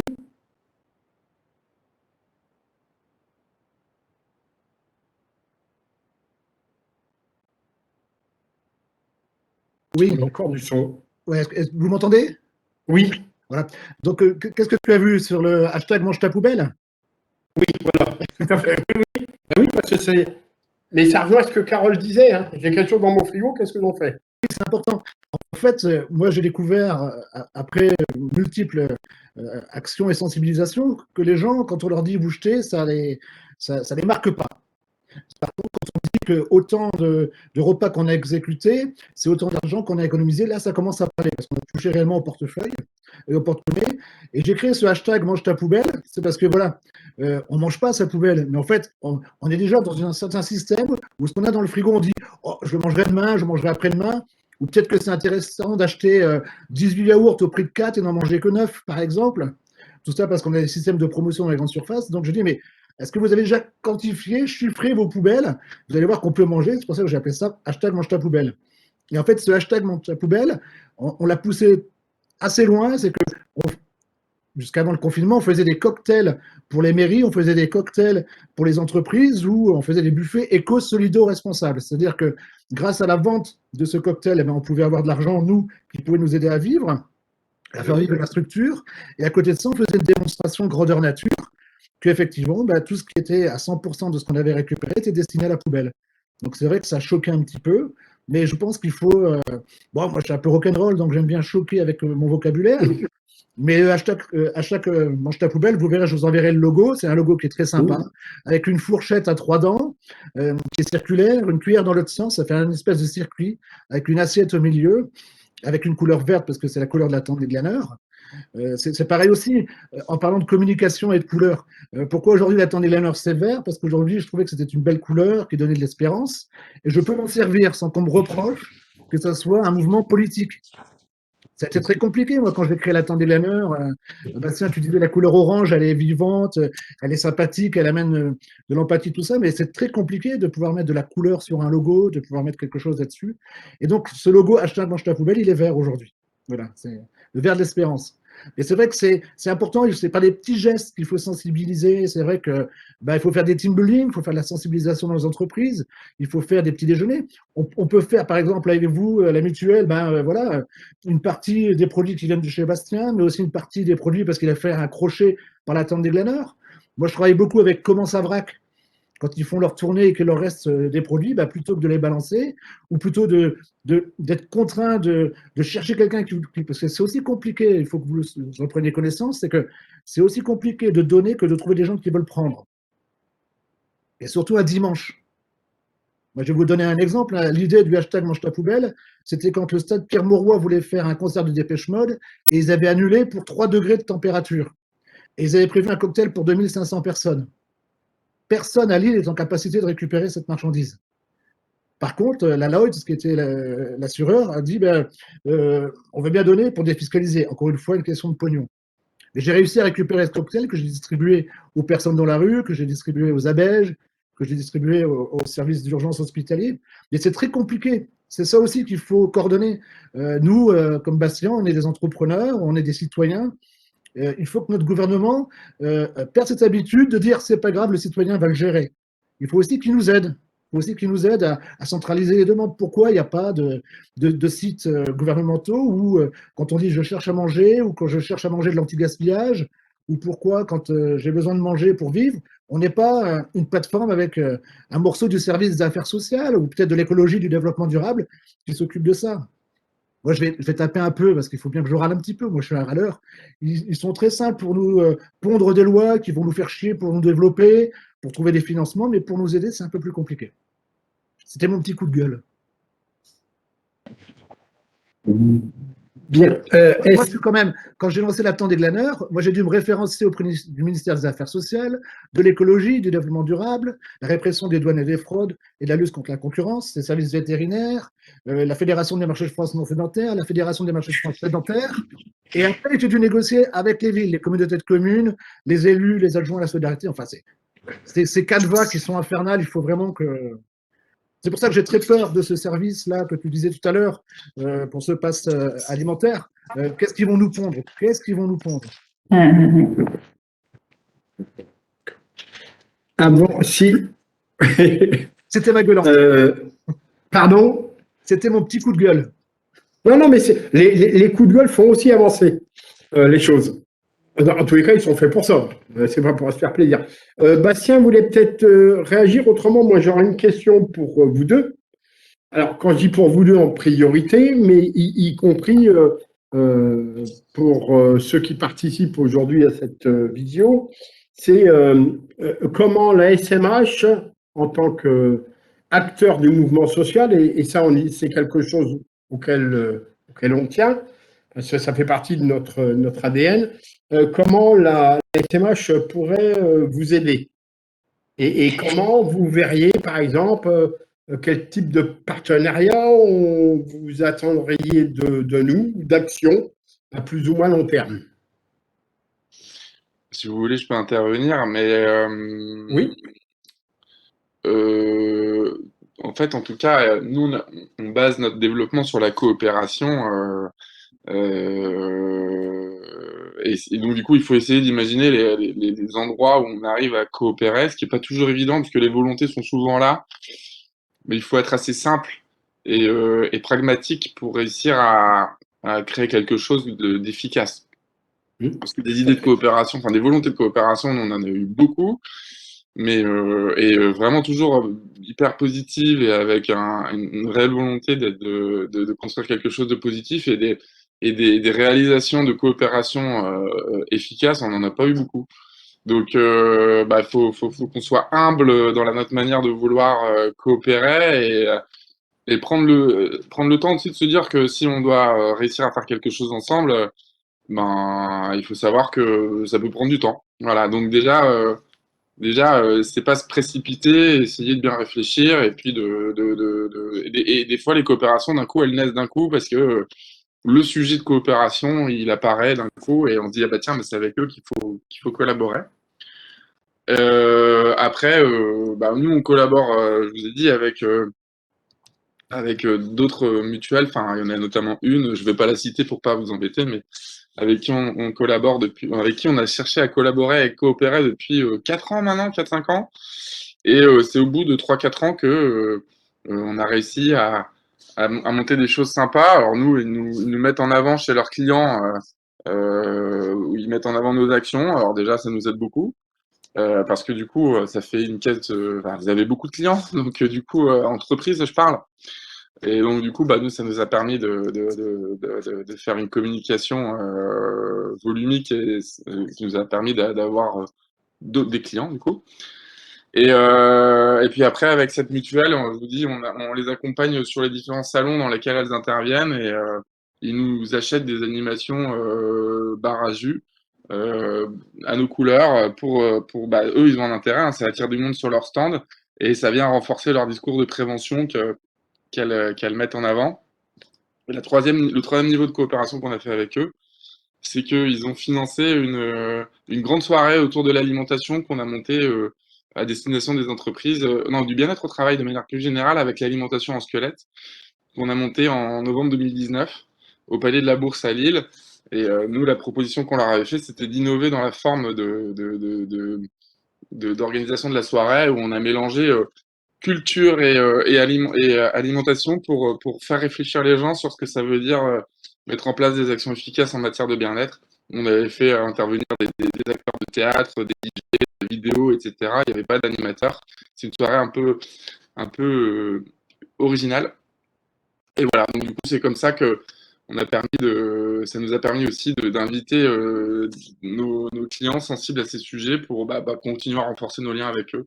Alors après, votre question elle est un peu difficile à répondre là comme ça, mais en gros, c'est déjà rien que nous inviter à témoigner, je vous dis, c'est déjà beaucoup. Et puis après, c'est prendre le temps de se dire comment on peut faire, se rencontrer et parler, et puis voir ce qui peut émerger. J'enchaîne. J'ai Jean-Loup après. Ouais. Et après, ça permettra que chacun y réponde. Mais je partage ce que vous dites. De manière, il ne faut pas confondre vitesse et précipitation. Et nous, c'est de regarder effectivement sur une coopération qui soit efficace, mais efficace pour les deux. Je veux dire, voilà, c'est ça. Donc, j'ai Jean-Loup. Oui, là où on pourrait coopérer peut-être ensemble, c'est sur 2 postes. Déjà, c'est par la création et la réalisation des team building que nous faisons, nous, à l'Atelier Glanner, où on mêle les équipes de cadres, de salariés, d'entreprises, d'autres associations de mutuelles aussi, à venir vivre une journée de solidarité. Déjà, c'est important parce que nous, ça nous apporte un financement, ça nous apporte une visibilité, une ouverture, Mais aussi, dans un deuxième temps, c'est de pouvoir créer peut-être avec vous, comme je fais avec certaines entreprises, des days, c'est-à-dire ce sera la journée pour vous où vous avez un dimanche tous les 4 semaines ou tous les 6 semaines ou tous les 8 semaines, on ne sait pas, ou qui soit dédié à vos bénévoles, à vos salariés, ou peut-être venir aussi simplement un par un ou deux par deux, comme vous le souhaitez, mais pour faire découvrir au monde de l'entreprise le bénévolat solidaire, alimentaire. Ça permet de désacraliser d'une part les choses, c'est-à-dire que les gens qui sont en entreprise n'ont peut-être pas un regard bienveillant et ça leur fait peut-être peur déjà de faire d'une part du bénévolat ou peur aussi de travailler dans l'aide sur la précarité alimentaire. C'est des fois un petit peu compliqué, mais comme ça fonctionne très bien en binôme, effectivement, c'est une relation qui est très riche. Pourquoi pas? Pourquoi pas ne créer ça? Ce qui est important, c'est que d'une part, mes collaborateurs bénévoles vont en retirer une certaine fierté, parce qu'ils vont se dire, c'est bien, on nous regarde, on nous épaule. Nous, ça nous soulage aussi, parce que moi, je travaille avec une armée de collaborateurs bénévoles. Alors, c'est vrai que, bon, j'ai la chance, moi, dans mon réseau de la Tente des Glaneurs, c'est que on est mieux que le journal de Tintin. Le journal de Tintin, c'est de 7 à 77 ans. Et moi, mes premiers collaborateurs bénévoles, il avait 18 mois. C'était un gamin qui était là avec ses parents. On l'a assis sur une caisse de haricots verts. On lui a mis une casquette des Glaneurs. Il a distribué des haricots pendant un quart d'heure. Je le considère comme un collaborateur bénévole. Et comme je distribue des fleurs, j'ai une personne de 82 ans. Pour elle, c'est pas lourd. Elle peut distribuer des fleurs à tout le monde. Donc, c'est ouvert à tout le monde, c'est possible. Moi, j'accueille des troupes d'artistes, j'accueille des scouts, j'accueille des chefs d'entreprise, où on a aussi cette formule qui s'appelle « Vie ma vie », qui est assez intéressante. Vous, ça va vous permettre de coopérer vos équipes et de faire découvrir des talents bénévoles associatifs. Donc, 2 points. Un point financier avec des team building, où vous venez en groupe, et un point individuel, où vous venez pour qu'on vous sensibilise au bénévolat. Et après, pourquoi pas, quand on va pouvoir reprendre les ateliers cuisine, de pouvoir faire des éco-solido cocktails. Je crois qu'il y a beaucoup de choses qui émergent. Une journée très enrichissante pour moi. Voilà. Est-ce qu'il y a des réactions d'administrateurs? J'ai Carole en tant qu'administratrice et en même temps présidente. Et c'est elle qui, après, si on n'a pas d'intervenant, devra clôturer cette demi-journée. J'en profite tout de suite. Non, mais je reprendrai après Carole. Après, c'est. Voilà. Non, alors, moi, Vas-y, Carole.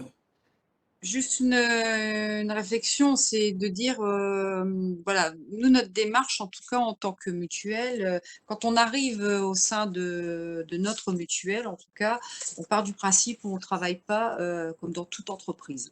On veut que nos salariés aient s'ils ne l'ont pas déjà, connaissent nos valeurs, mais adhèrent à nos valeurs. Et c'est pour que derrière, on ait une démarche un peu plus au clair par rapport aux orientations de notre entreprise et de notre mutuelle. On a décidé depuis quelque temps avec les administrateurs qui sont en charge de la partie formation de ne pas former que nos administrateurs, mais de former également nos salariés sur ce que l'on est, d'où l'on vient, que nous sommes acteurs du mouvement social et qu'à ce titre-là, on n'a pas la même démarche qu'une entreprise du CAC 40 ou ces grosses entreprises où voilà, on a des valeurs qui ne sont pas, je dirais, partagées. Et ça, on y tient, en fait. On y tient et nous sommes militants. Dans la mutuelle, les administrateurs sont des bénévoles, hein, voilà, des personnes qui sont ou retraitées ou encore en activité, qui sont dans des associations diverses et variées, hein, qui ont aussi des responsabilités aussi parfois au sein de collectivités. Et on a décidé d'impulser cette partie militante, en tout cas, parce qu'aujourd'hui, une mutuelle telle qu'elle est vue vis-à-vis de l'Europe, vis-à-vis des pouvoirs publics, elle est simplement considérée comme une assurance.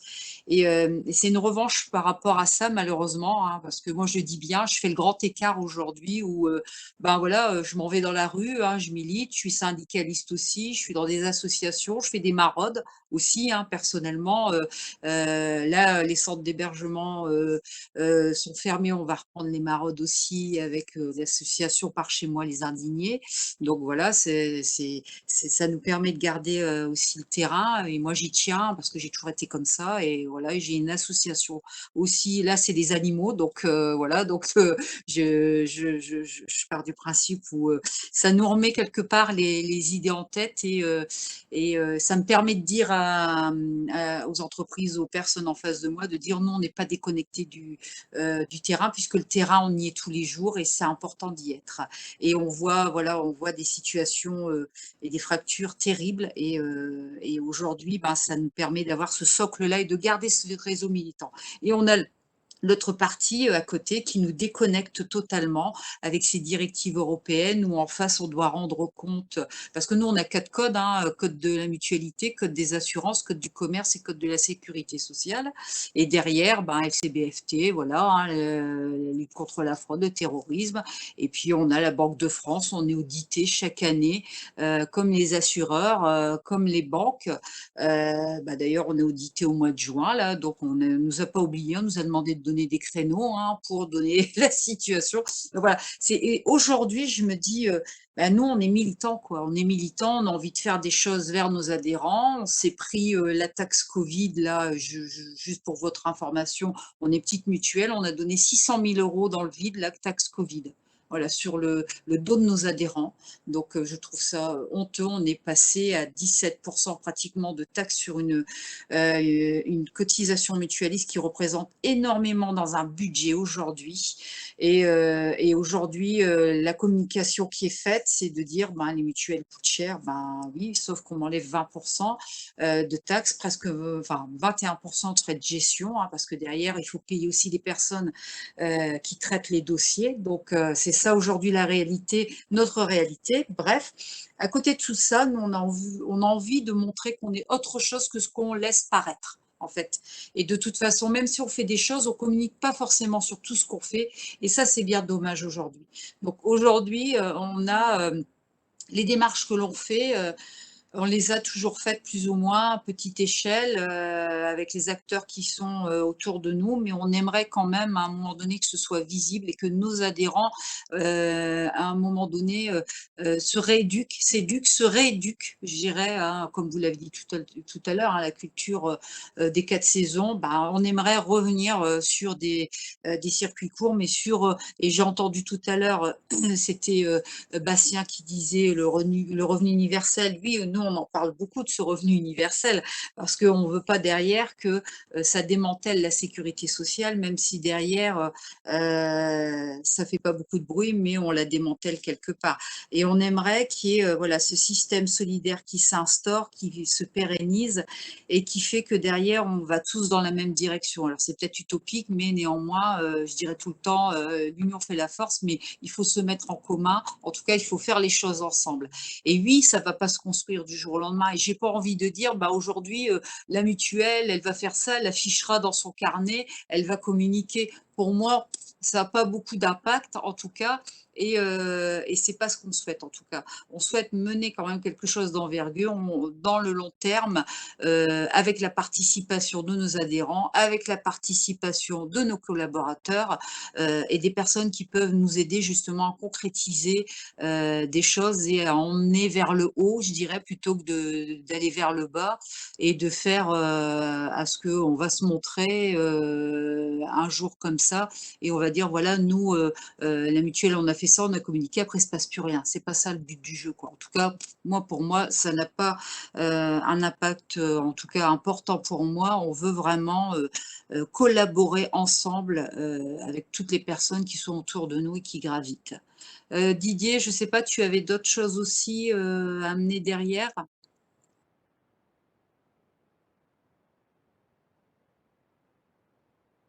Voilà. Non, j'avais rien. Je pense que tu as bien retranscrit les choses. Et effectivement, de toute manière, il faut se prendre faut se prendre le temps. Après, on peut faire de l'activisme. Et là, on se sera fait plaisir. C'est pas notre volonté. Tu l'as souligné. c'est de regarder plus sur le long terme comment on prend notre part sur un certain nombre de dossiers, enfin de points qui ont été abordés sur la question de l'éducation. Ben, voilà, comment la mutuelle elle joue son petit rôle dans l'éducation et comment après on peut mener des actions alors, en interne avec nos personnels. Et j'ai bien entendu, moi, les appels de Jean-Loup, mais au-delà de ça, c'est comment nos personnels, comment les administrateurs, comment plus globalement avec nos adhérents, on essaye de faire bouger les choses, parce qu'effectivement, il y a la question du gaspillage, il y a la question de l'alimentation pour tous, et pas d'une alimentation pour se nourrir. Moi, j'ai bien entendu, c'est quelque chose qui reste fort. Voilà. Donc, je pense qu'aujourd'hui, ben, il y a des choses. Nous, on va se voir rapidement. Il y aura des conseils d'administration pour prendre des décisions, des contacts qui vont se poursuivre. Je crois que c'était une première aujourd'hui. Ce que je voudrais, en mon nom, mais également au nom de tous, c'est remercier nos associations d'avoir répondu favorablement à notre demande. Ça permet, y compris quand on milite, parce que Carole le soulignait, nous, on n'est pas administrateurs, on est des militants mutualistes, et c'est énorme. Les mots ont leur importance. Voilà. Donc, c'est comment nous, on va s'emparer de l'ensemble de ces questions-là. Je voudrais remercier, moi, Valérie, sans qui ça n'aurait pas été possible. Valérie, elle est aussi bien sur les questions de prévention que sur les questions de formation. Et là, ben, on aura les deux jambes, les deux complémentarités, puis y compris sur le RSE, elle est aussi sur ces questions-là. Et donc, je voulais la remercier pour son engagement et son travail. C'est normal, c'est un plaisir. C'est au-delà du travail. Voilà. Carole, je crois que tu avais levé juste. Oui, non, mais juste dire que j'ai eu plaisir à découvrir Jean-Loup et Bastien et que je dirais que ça fait du bien de voir des choses comme ça qui se développent parce que aujourd'hui, l'actualité et BFM qui passe en boucle, enfin voilà, je vais m'arrêter là-dessus. Mais je veux dire, il y a des gens qui font des choses bien et qui ont du sens à un moment donné, qui ont du sens, qui vont vers la population, avec une collaboration et que on a mérite à mettre en avant ce qui est fait. Et il faut plus que jamais aujourd'hui mettre en avant ces choses-là parce que l'après-Covid, on sait que tout le monde a cherché pendant la crise à voir près de chez soi, mais la crainte en tout cas que l'on a, nous, c'est qu'on reparte vers les anciens schémas de consumérisme, de tout ce qu'on a vu, hein, société de consommation aujourd'hui, d'étiquettes. Et il faut vraiment être derrière, accompagné des pouvoirs publics, je le dis très tranquillement. Hein. Alors, il y a la volonté, on l'a dit, hein, il y a la volonté, il faut qu'il y ait la volonté. C'est dommage, on avait eu à un moment donné un ministre de l'économie sociale et solidaire qu'on a vite remballé, et c'est bien dommage. Parce qu'il y avait des choses qui avaient avancé à cette époque-là.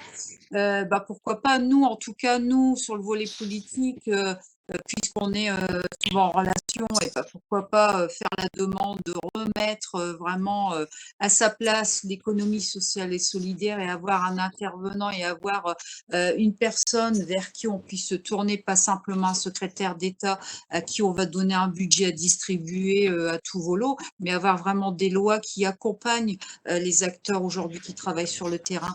Et ça, c'est la première chose. En tout cas, nous, dans la mutuelle, il y a la commission prévention qui va traiter ces problèmes, qui traite de ces problèmes-là.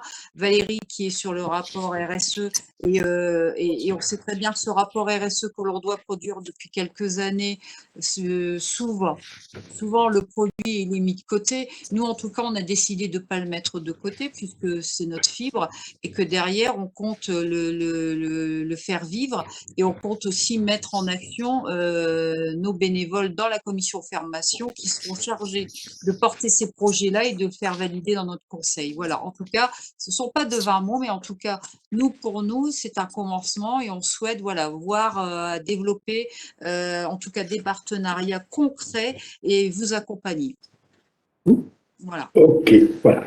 Bien, ben, avant de vous quitter, en plus, ben, vous voyez, on va gagner la table tout de suite. Deux choses, j'ai oublié de remercier deux personnes que vous ne voyez pas, qu'on ne voit pas, que sont Carole et Ahmed, qui ont… Florence et Ahmed. Hein? T'as mis Carole, Florence et Ahmed. Florence, n'importe quoi. J'ai marqué Carole. C'est Carole qui me trouve.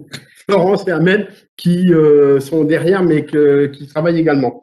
Rappelez également une autre initiative pour… merci. Une autre initiative qu'on a qui se déroulera le 12 juin, non, le 16 juin, pardon, autant pour moi. Tu as précisé encore. Hein? L'heure n'est pas encore Oui, l'heure n'est pas encore définie, mais au moins le 16 juin, sur un débat sur la question de l'accessibilité aux soins pour les migrants, et plus globalement, la santé donc pour ces populations encore plus durement touchées, je vais dire ça. Voilà. Convier Bastien et Jean-Loup. Oui, bien sûr. De toute manière, comme c'est ouvert à tous, et pour ça, au cas où, retenez tout de suite la date du 16, même si on n'a pas encore les horaires. Voilà.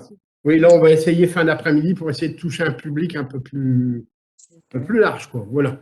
C'est tout ce qu'on espère. Voilà. Merci à toutes et à tous. Bon appétit. Et n'hésitez pas donc à aller faire un petit tour. Que ce soit donc la tente des glaneurs ou bien au panier de Léa. Voilà. Merci à toutes et tous.